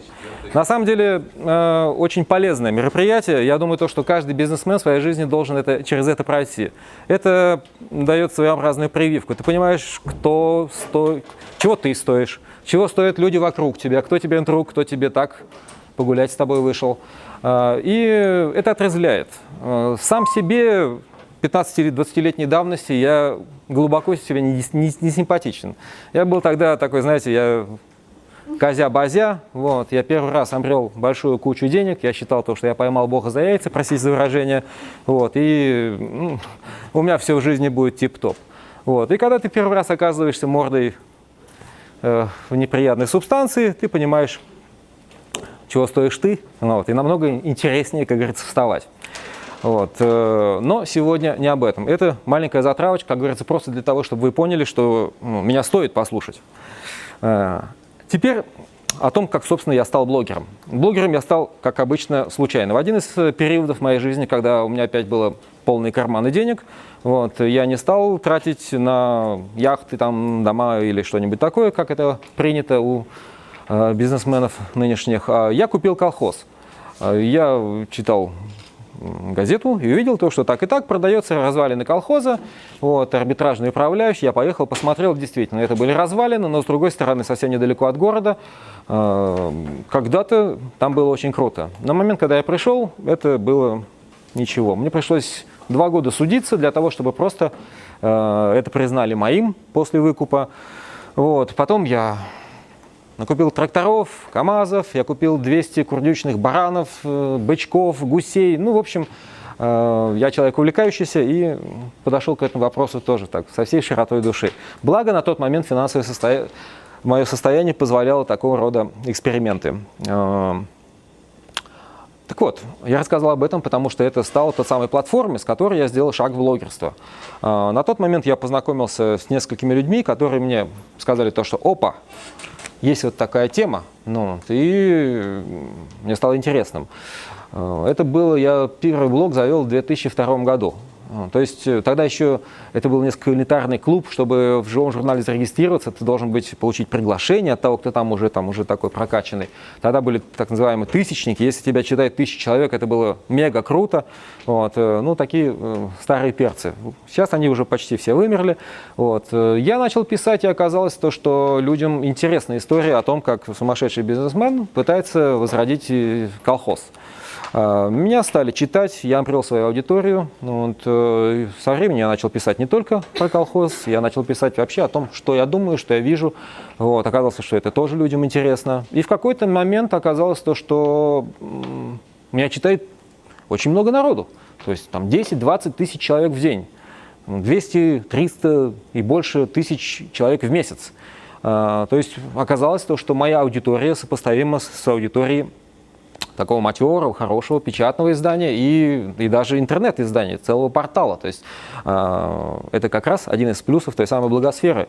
Один человек, которому есть что сказать, может по своей популярности, по своей аудитории, по доступу к тому самому востребованному уху, он сравним с целым коллективом авторов, с целой организацией, на которую тратятся деньги, на которую там выделяются помещения. Я уже много раз, вот Рамзиль Левый не даст соврать, я много раз выступал с критикой подобных наших республиканских монстров типа Татмедиа, поскольку считаю подобного рода формат вообще общения журналистов с читателями, государства с своими гражданами, ну, мягко говоря, устаревшим и неэффективным. Я думаю, что нынешние форматы, именно блогерские и прочие платформы, они позволяют тот же самый путь пройти, скажем так, с большей эффективностью, с меньшими затратами и в конечном счете с большим результатом. Вообще, я бы сравнил блогерство как... Вот ты идешь по жизни, ты ставишь перед собой цели, тебе нужно там сегодня быть здесь, завтра нужно быть там, ты достигаешь целей. Так вот, если ты просто идешь по жизни, ты идешь. Если у тебя есть человек, который тебе может посоветовать, направить правильно, ты уже не идешь. Это как в том анекдоте, помните, там джин поймал, там, я хочу домой, ну пошли, я быстро хочу, ну побежали. Вот. То есть советчик — это своего рода вот тот самый джин, который позволяет тебе не просто идти, а он позволяет бежать. Так вот, блогерские платформы, что там живой журнал, Facebook, Instagram и прочее, это тот самый транспорт, который позволяет тебе не пыхтя-пыхтя бежать там и обливаться потом. Ты можешь достичь желаемой тебя, твоей цели с гораздо меньшими усилиями, с гораздо большей эффективностью. Самое главное, то, что этот транспорт, он специфичен. То есть каждая платформа — это своего рода инструмент. Если ты travel-блогер, ты выберешь одну платформу. Если ты бьюти-блогер, то это совершенно другая платформа. То есть если тебе, условно говоря, там 40-50 лет, это значит, ты будешь процветать в Одноклассниках. На меня не смотрите, мне 47 лет, но у меня прививка. Если у тебя, допустим, ты ориентирован на более молодежную аудиторию, это тот самый ВКонтакте. Если у тебя какая-то серьезная аналитика, если ты хочешь, чтобы тебя читали серьезные люди, это живой журнал. То есть если научные какие-то статьи там, или, может быть, там, ну, в общем, длинные тексты. Facebook — это свои нюансы. Это более живое общение, это более простой способ контакта между людьми, это те же самые сообщества по интересам. У каждой платформы свои плюсы. И сегодня я как раз хочу немножко рассказать о том, как этими плюсами пользоваться. Маленькие лайфхаки. И в качестве, нетипичные. На самом деле, вот я сейчас посмотрел то, что предыдущий докладчик рассказывал, вот, вы наверняка могли сделать вывод очень простой. То, что для того, чтобы стать известным блогером, тебе нужно просто быть известным человеком. Если, как говорится, ты Марат Сафин, то ты, или там Тимати, то тебя по-любому будут читать, даже если ты будешь там писать, там, что привет, и там, я попил молока. Вот, по определению. То есть это твоя популярность в соцсети, это в данном случае это следствие того, что ты уже стал известен. Вот. В том случае, если ты не обладаешь этой платформой для раскрутки, вот у меня был колхоз, вот, у кого-то там, кто-то это его творчество, кто-то, допустим, политолог, кто-то пишет какие-то там злободневные темы, кто-то продвигается за счет просто там девочкам, просто там все нормально. Вот, тебя будут читать просто потому, что, тебе приятно смотреть, потому что это позитив. А позитива в нашей жизни всегда людям не хватает. Кстати, это тоже своего рода лайфхак. Если вы будете вести когда-либо блог, то мой вам совет – будьте позитивны. Люди стремятся к позитиву. Это то, что в нашей жизни, в серой окружающей нас действительности очень многим людям не хватает. И поэтому, как свежий воздух, ваш блог может стать отдушиной для кого-то. Поехали дальше. Итак, если у вас нет, как говорится, стартовой площадки в виде некой уже состоявшейся известности, то для того, чтобы достичь цели в виде популярности, вам придется или самый простой способ – это пахать, как ни странно. Это тупо, методично, долго пахать. Вот нас в Казани 2 посла живого журнала. Так сложилось. 2 Нияза. Нияз Латыпов и Нияз Аксанов. Я стал известным и читаемым потому что на колхозе, например, раскрутился. Вот. А Нияз Оксанов, он появился позже. Вот. Я-то алдовый, как говорится, давно-давно, а он появился намного позже, в 2008-2009 году, я сейчас толком не помню. Но этот человек как раз достиг известности и того, что он сейчас существует, я сейчас про него расскажу, как раз именно трудом. То есть он начинал с того, что он ходил по блогам там, самых известных топовых чуваков и везде оставлял комментарии. Просто комментарии. Он реагировал на то, что ты типа, написали про что-то, он честно и открыто писал то, что, свое мнение. А когда ты высказываешь, единственная его фишка была в том, что пост вышел, какой-нибудь там, не знаю, там Сергей Доля выпустил пост, у него стоят уведомилки, и он первый. То есть главное, ты должен попасть в комментариях на первую страницу. Это что значит? Если у Доли аудитория каждого поста там 100-200 тысяч человек, то если у тебя комментарий там первый, второй, третий после поста, тебя по-любому посмотрят. А если ты там не напишешь, необычный стандарт, круто, чувак, все. Если ты напишешь некую реакцию, которая кому-то покажется интересной, это просто способ, интересно, человек дело написал, это повод к тебе зайти. И таким образом ты можешь чужую популярность конвертировать в собственную. Нияз как раз к этому пришел, к своей нынешней известности. Он сейчас намного более раскручен, чем я, просто потому что он этим занимается. Для меня это хобби. Я больше бизнесмен, нежели блогер. Блогер — это для меня способ знакомиться с интересными людьми, но я про это немножко поподробнее позже расскажу. Так вот,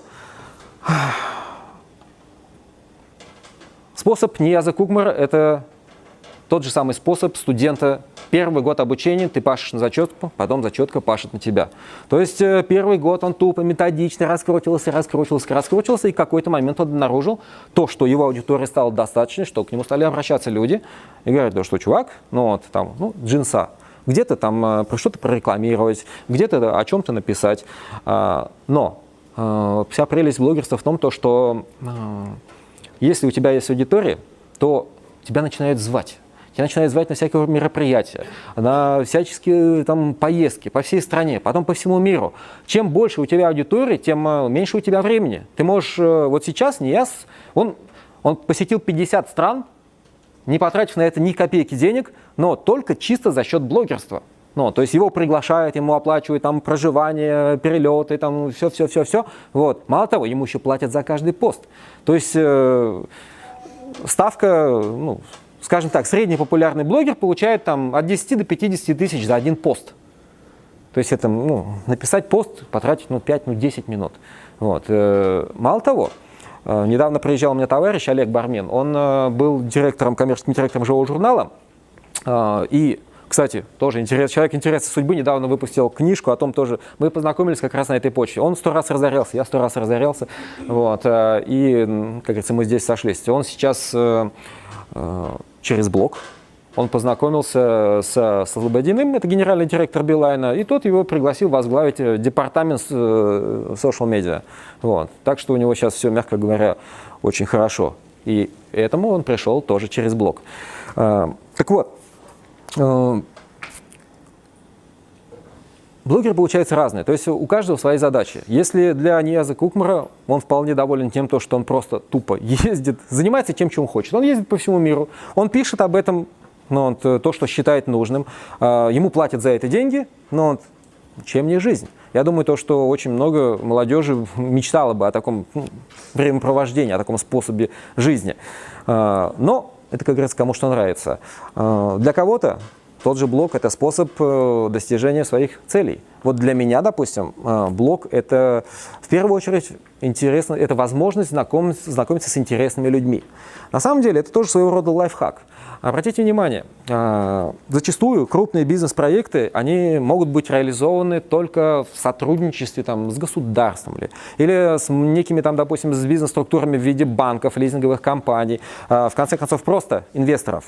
Так вот, получается то, что стать успешным, тебе нужно убедить того самого человека, который может тебе помочь. Где-то выделить денег, где-то предоставить какую-то возможность. И люди тратят сумасшедшие деньги и огромные усилия затрачивают на то, чтобы просто добраться до этого человека. Обратите внимание, любой форум, любая выставка, люди тратят деньги за стенды, привозят эти оборудование, кто что. Ради чего это всего? На самом деле это ради буквально там нескольких человек. Потому что на каждую крупную выставку приедут те самые скромные мужички в галстуках, которые принимают решения. Ну, вот, и которые принимают решение о том, что, допустим, это действительно стоящий там прибор, и мы пускаем его в серии, и все. Ба-бам, звездочка этого парня уже, как говорится, над ним пролетела. Ну, вот. А что такое блок? Это получается то, что до того самого мужичка в костюме тебе не нужно париться, тебе нужно тратить деньги, тебе не нужно прикладывать так большое количество усилий, ты можешь до него достучаться просто, если будешь об этом писать. И если ты будешь писать, раз, методично, два, интересно, три, по делу, то тебя будут читать. Когда ты обретешь аудиторию, даже если, как говорится, твоя сегодняшняя статья не прогремела, завтрашняя какая-то выстрелит. Это как с девушками знакомиться. Одна откажет, вторая, третья, десятая скажет «да». Вот. Так и здесь. Самое главное, как говорится, пробуй. Толците дам прячется, даже в Библии было написано. Итак, то есть это возможность добраться до того самого начальственного уха. И это тоже своего рода лайфхак. Ты потратишь меньше усилий. То есть, если подводя черту к тому, что я уже рассказал, это получается то, что для кого-то это способ хорошо жить. Два, для кого-то это способ реализовывать свои бизнес-замыслы, скажем так, стратегии, или просто какая-то, может быть, это политическая активность, потому что очень много блогеров, они реализуются через блог именно как политики, их начинают читать, они приобретают ту самую аудиторию и как следствие уже дальше идут в большую политику с уже готовым электоратом. Вот. А в качестве такого живого примера, который, я думаю, каждому из вас близок, и даже, я думаю, многие из вас наслышаны, я хочу вам историю успеха рассказать. Это история успеха в городе Казани, которая произошла совсем недавно. Вот. Я хочу вам рассказать о скромной девушке, которая была немножко не от мира сего, потому что она была скромной, то есть она нигде чего. Она работала экскурсоводом, у нее была страсть, она любила историю, она любила архитектуру, она водила экскурсии по нашему славному городу, и, естественно, с 90-х годов, и, естественно, душа у нее разрывалась тогда, когда она видела то, что, опять здесь сожгли, тут снесли, тут опять все развалилось. Естественно, у нее душа болела, она пыталась там как-то на это воздействовать, вплоть до того, что там с плакатиками стояла у мэрии, ничего не работает. И тогда она завела блог. Она завела блог и стала у себя в блоге писать о том, что здесь бардак, здесь не так, и здесь там не то. И опять никто не обращал внимания. И это так продолжалось ровно до тех пор, пока однажды она взяла и написала открытое письмо Рустаму Нургалиевичу Миниханову, где она написала о том, что, уважаемый Рустам Нургалиевич, у нас в Казани просто ужас, что творится. И поскольку она была экскурсоводом, она написала это письмо обстоятельно, по пунктам, аргументированно и сказала, что Рустам Нургалиевич, я экскурсовод. Давайте выделите мне час вашего времени, и я вам просто вместе пройдем, я вам покажу. Вы видите, вас, видимо, возят там где-то, там летаете, а вот как оно живьем. Нам повезло, что у нас руководитель, который, как говорится, живой, открытый, и который, на мой взгляд, весьма и весьма правильно выстраивает свою политику общения с народом.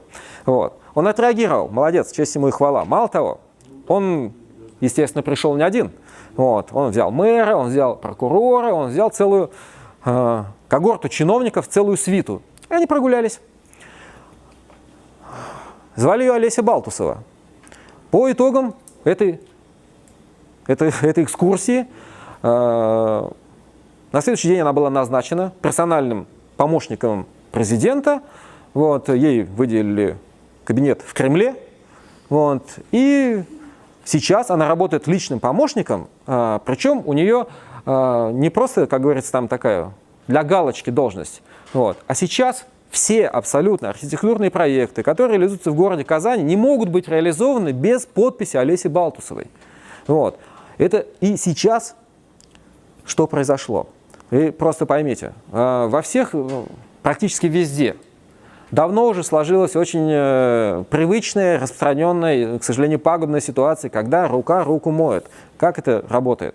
Есть, во всех городах есть там памятники архитектуры, во всех городах есть там проектные институты, подрядчики, которые исторически всегда, как говорится, тут у нас вот эти проектируют, тут у нас вот эти вот там бурят, копают, там замазывают, штукатурят.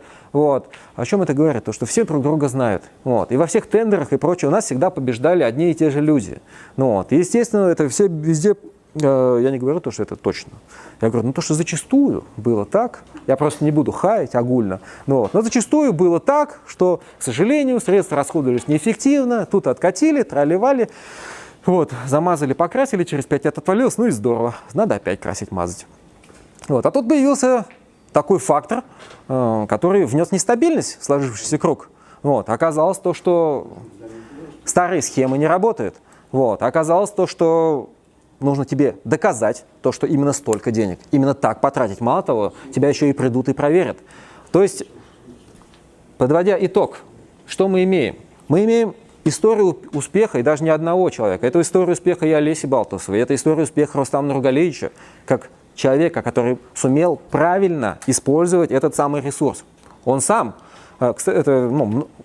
недавно я тоже встречался с ним, он сам сказал то, что то, что он назначил Олесю своим личным помощником, меня, говорит, это так разгрузило.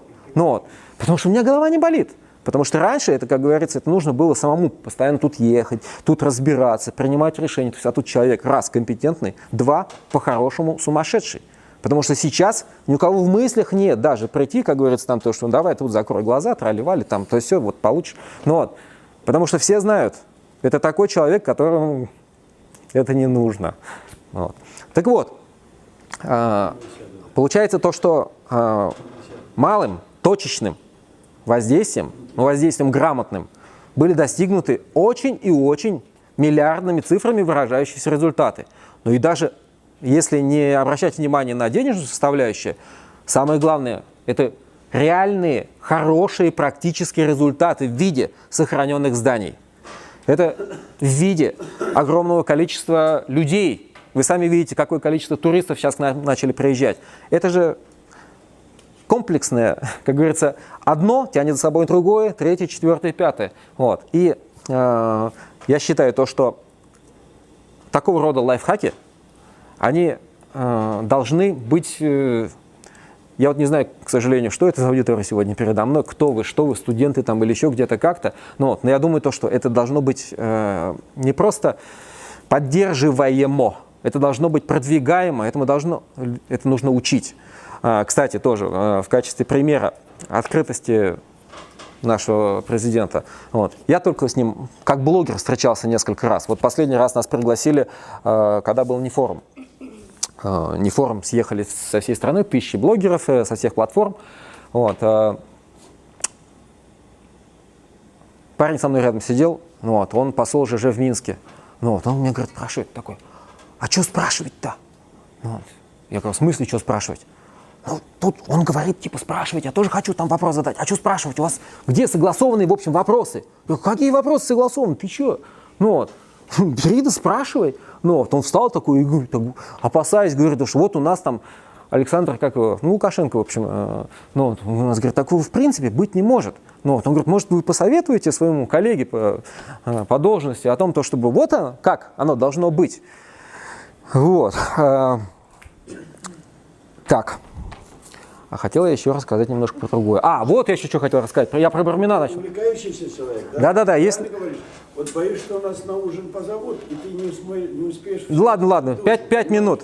Я хочу спросить, ты почему именно ЖЖ площадка выбрал? Вот тут ни у кого нет ЖЖ. Социальные сети некоторых... Это классный вопрос. Как раз я сейчас закончу тем, чем я хотел закончить. Когда я застал блогером, это была первая платформа вообще блогерская. Потому что раньше я вообще пришел в интернет, был сайт такой удавком, подонки, помните, там вот корявый язык, нарочитое коверканье, там убей себя об стену, там под столом, вы маленькие, вы не знаете. В общем, было такое. И после того, как вот эти вот сайты раскрутились, потом все полезли в интернет, появились блог-платформы, и ЖЖ это был первой платформой. Потом пошли все следующие. Так вот, я пришел в ЖЖ просто в силу того, что другого тогда не было. А сейчас... Пришел ты в Facebook в итоге там? Это, сейчас расскажу. У меня на остальных, скажем так, аккаунтах везде свои задачи. Инстаграм для фоточек, Фейсбук это для общения со своими пацанами, это уже со своей сложившейся аудиторией. Там просто чисто удобнее. Вот. А ЖЖ, чем в Фейсбуке все упало-пропало. Сегодня ты написал, через месяц ты не найдешь, что было. ЖЖ, у меня есть ЖЖ, а вот тут ни у кого нету. Объясни. Сейчас объясню. Самый главный плюс ЖЖ, то, что ты один раз написал, информацию изложил, она остается навсегда. Вот мне до сих пор сейчас, я писал одно время, я писал про баранов, про породы, там то все. Да можно просто в гугле написать то, что... И они вылезают, запросы, именно на живой журнал. Вот имейте в виду, его зовут Мамонина. Ну, не... ЖЖ Мамонина, это деревня, которую он купил, да? Да не я слоты, все равно Мамонина вылезет. Да, нет, я про другое хотел сказать. Так вот, к чему я клоню? Тогда это была единственная платформа. Сейчас платформы появляются каждый божий день. Вот. Я начал рассказывать про Олега Бармина и забыл, про что, собственно. Так вот, он недавно приезжал, мы, естественно, встретились. Я говорю, а что ты как приехал? Он говорит, я думаю, девчонок привез. Они звезды Инстаграм. Я говорю, Инстаграм, да, я там никого не знаю. Он говорит, ну, понятно, ты, мол, старый пердун, а у меня дочки, у меня сыну 22 и дочке 14. Вот. Он говорит, ты, говорит, у дочки спроси, кто такая Катя Клэп? Я говорю, ладно. Я приехал домой, что-то сижу, ужинаю, тролливали, она идет мимо. Я говорю, Ляль, она... Я говорю, а ты знаешь Катю Клэп? И вот надо было видеть, она такая... Она явно не ожидала папу услыхать. Она говорит, да, а чё? Я говорю, да у меня друг приехал, привез там вот ее, там и еще, я уже забыл, там вот такую-то, такую-то. Она говорит, папа, а ты можешь там фоточку там, да, автограф, тролливали, себяшку вот эту там. Я говорю, давай, я позвонил, он говорит, говно вопрос, давай, приезжай. Вот, так, два маленьких факта. На следующий день мы приехали, я мощно поднялся в глазах дочери. Она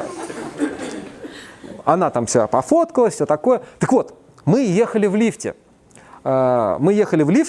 Я, доча, Олежка и вот эти две девочки. И они там сфоткались, и у себя тут же в Инстаграм. Мы вышли, спустились, она там что-то написала, они буквально 5 минут поболтали, мы стоим с Олежкой, рассказываем, он заходит там себе в этот смартфон, открывает, показывает фотку, только что мы в лифте. Смотрите, 6 тысяч лайков. 6 тысяч лайков, говорит, вот. И вот тут я понял, я такой, нормально, так. А что ты их привез? Он говорит, что их привез? Девочкам одной 16, другой 18. Они получают 200-300 штук за пост. Причем это пост из разряда то, что, ой, девочки, я сегодня встала, выпила там смузи, намазала себя там вот такой-то гадостью какой-то там намазала, но какой-нибудь там, не знаю, там Палмолив или там еще какой-нибудь, он вот за это платит реальные деньги. И вот эти девочки, они уже звезды. А почему? А потому что 2 года назад Инстаграма не было в принципе. Его не было как явление. Потом он появился, и эти девочки оказались просто первыми. Поэтому сейчас мой вам совет. Сейчас эти платформы роятся, как плодятся и распространяются и прочее. Я бы на вашем месте, если у вас вообще, скажем так, есть желание к этому, есть желание продвинуться и прочее, я бы регился на всех платформах и начинал заливать контент. Потому что опыт показывает то, что зачастую выстреливают не самые интересные. Зачастую любуются не на самых красивых, читают не самых умных, а самых активных. Как опять-таки в случае с девушками. Нужно просто больше подходов. И ты будешь Дон Жуаном или там, не знаю, Казановой. Здесь то же самое. Толцайте, да брящется. Под лежачий камень вода не течет. Поэтому один из лайфхаков это является как раз просто. Идите во все новые платформы. Еще один у меня вопрос. 2 года тому назад ты ко мне в Татмеде пришел, думаю, на официальную встречу, правда, с сыном, именно босиком в пляже в тапочках. Потом каждый раз наиболее торжественные места именно таким ты приводишь. И сегодня ты пришел. Объясни, пожалуйста, почему ты это делаешь? Посол ЖЖ в Татарстане, а их у нас всего 2. Это выдающийся человек. Ой. Да, во-первых, я полжизни проходил вот так, ну вот, в Гавриле, как говорится, и мне это немножко осточертело, скажем так. Вот. Я на самом деле понял то, что жизнь, она здесь, сегодня и сейчас. И поэтому важно ее прожить так, чтобы тебе было приятно. То есть нет никакого смысла для того, чтобы выполнять некие нудные какие-то процедуры. Жизнь показывает то, что 20% усилий дают 80% результата. Моя стратегия как раз, ну, знаете, пирамида там это. Вот. То есть моя стратегия как раз заключается в том, то, что ты должен получать максимальную эффективность. Если ты просто проанализируешь, что вот эти действия, они на самом деле не столь важны. А люди очень много внимания обращают вот на это какие-то вещи, которые, они не перед теми, как говорится, рисуются. Они не мечите бисер перед свиньями и прочее. То есть нет смысла прикладывать усилия там, где оно не работает. Вот, то есть у меня старший сын, он там постоянно говорит, там, что вот там, я там вот это вот делал, ну я же типа копал. Ну, вот. Я говорю, а я тебе говорил не копать. То есть заслуга не в том, чтобы там долго и мучительно, там напряженно работать. Нет. Фишка как раз в том, чтобы вообще ничего не делать и больше всего иметь результата. Не денег, заметьте, результата. Ну, вот. Самая главная фишка, это, помните, вот есть люди, которые решают, ну, мистер Вульф, который решает проблемы и прочее. Все знают известную историю о том, как он приехал и решил вопрос. То есть там история, там, чтобы не воровали кроссовки на фабрике, но никто не мог сделать, охрану, там, трали-вали. Ну, пришел ровный пацанчик и сказал, что, очень все просто. У вас 2 фабрики, эти пусть делают левые, а те делают правые, все, нет воровства. Очень просто. То есть ищите эффективные решения. Блогерство – это тупо путь ленивых и умных. Будьте умными.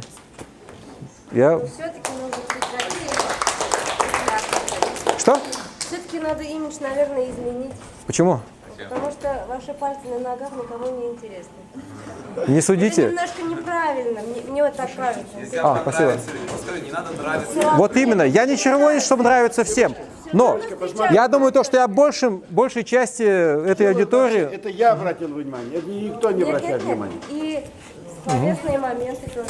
Вот Данил и Рустам приходили, как они красиво выступили. Ну вот так получается, посмотри, в сетях не видно ни его речи, ни его лексикона, ни внешнего вида. Но и он очень скромный рядом с Ниязом Оксановым, который делает... Он вообще-то он каист после авиаинститута, рядом с ним совершенно другой человек. Ну вот он, даже у него посетителей больше, но вот когда у Ахмалова за счет его фермы, за счет его вот этой деревни, за счет его тематики агропромышленной, у него 30 тысяч каждый день. Важно быть, а не слыть. Вы обращаете внимание на оболочку. Вы обратили внимание и указали на оболочку. Вас коробит возможно. Я могу общаться любимым языком. Сейчас я разговаривал этим языком, потому что мне показалось, что эта аудитория более расположена к такому стилю общения. Мне было важно для того, чтобы не только вы, а и другие, там, более молодые, более неформальные, и более продвинутые, и более лояльно относящиеся к нетрадиционным оборотам речи, восприняли меня как своего. Русской стиляги вообще без мата ни слова не скажешь. Да наберите Мамонина. В любом поисковике Мамонина и все. Стало интересно даже. Ну, что? Да, конечно. Давайте. Я тоже. Есть какие-то вопросы? Я с удовольствием расскажу, покажу, если кому-то чего-то где-то. У нас ваше мнение о Тумблере? У нас Тумблер слабая платформа. Я не знаю никого. Даже вот не форум проходил, вот мы сейчас проводили не форум, были основные платформы, то есть это ютуберы, инстаграмщики, одноклассники ВКонтактики, ЖЖ, Фейсбук. Вот кто был. Тумблер, да. С картинками как-то она не катилась вообще. Я ни разу не видел, чтобы кто-то вообще раскручивал Pinterest какой-нибудь, знаешь, все. То есть если вообще есть фото с таких хостингов, только Инстаграм у нас пошел. Все остальное у нас не идет. Мы просто делаем, у нас анонс идет ВКонтакте, и мы потом через полную статью мы делаем. Ну, если у вас некий ресурс, допустим, если у вас некий сайт или там какой-то портал, разработки, поэтому много богов. Есть масса, я бы вам посоветовал, есть такая платформа Hello Blogger, Таня Иванова. Вот. Она как раз интересна тем, что она выступает в роли некоего агрегатора. То есть она объединяет огромное количество платформ, и на Hello Blogger очень легко понять и вообще определиться, что тебе надо. Вот. У всех свои задачи, у всех свои направления, свои интересы.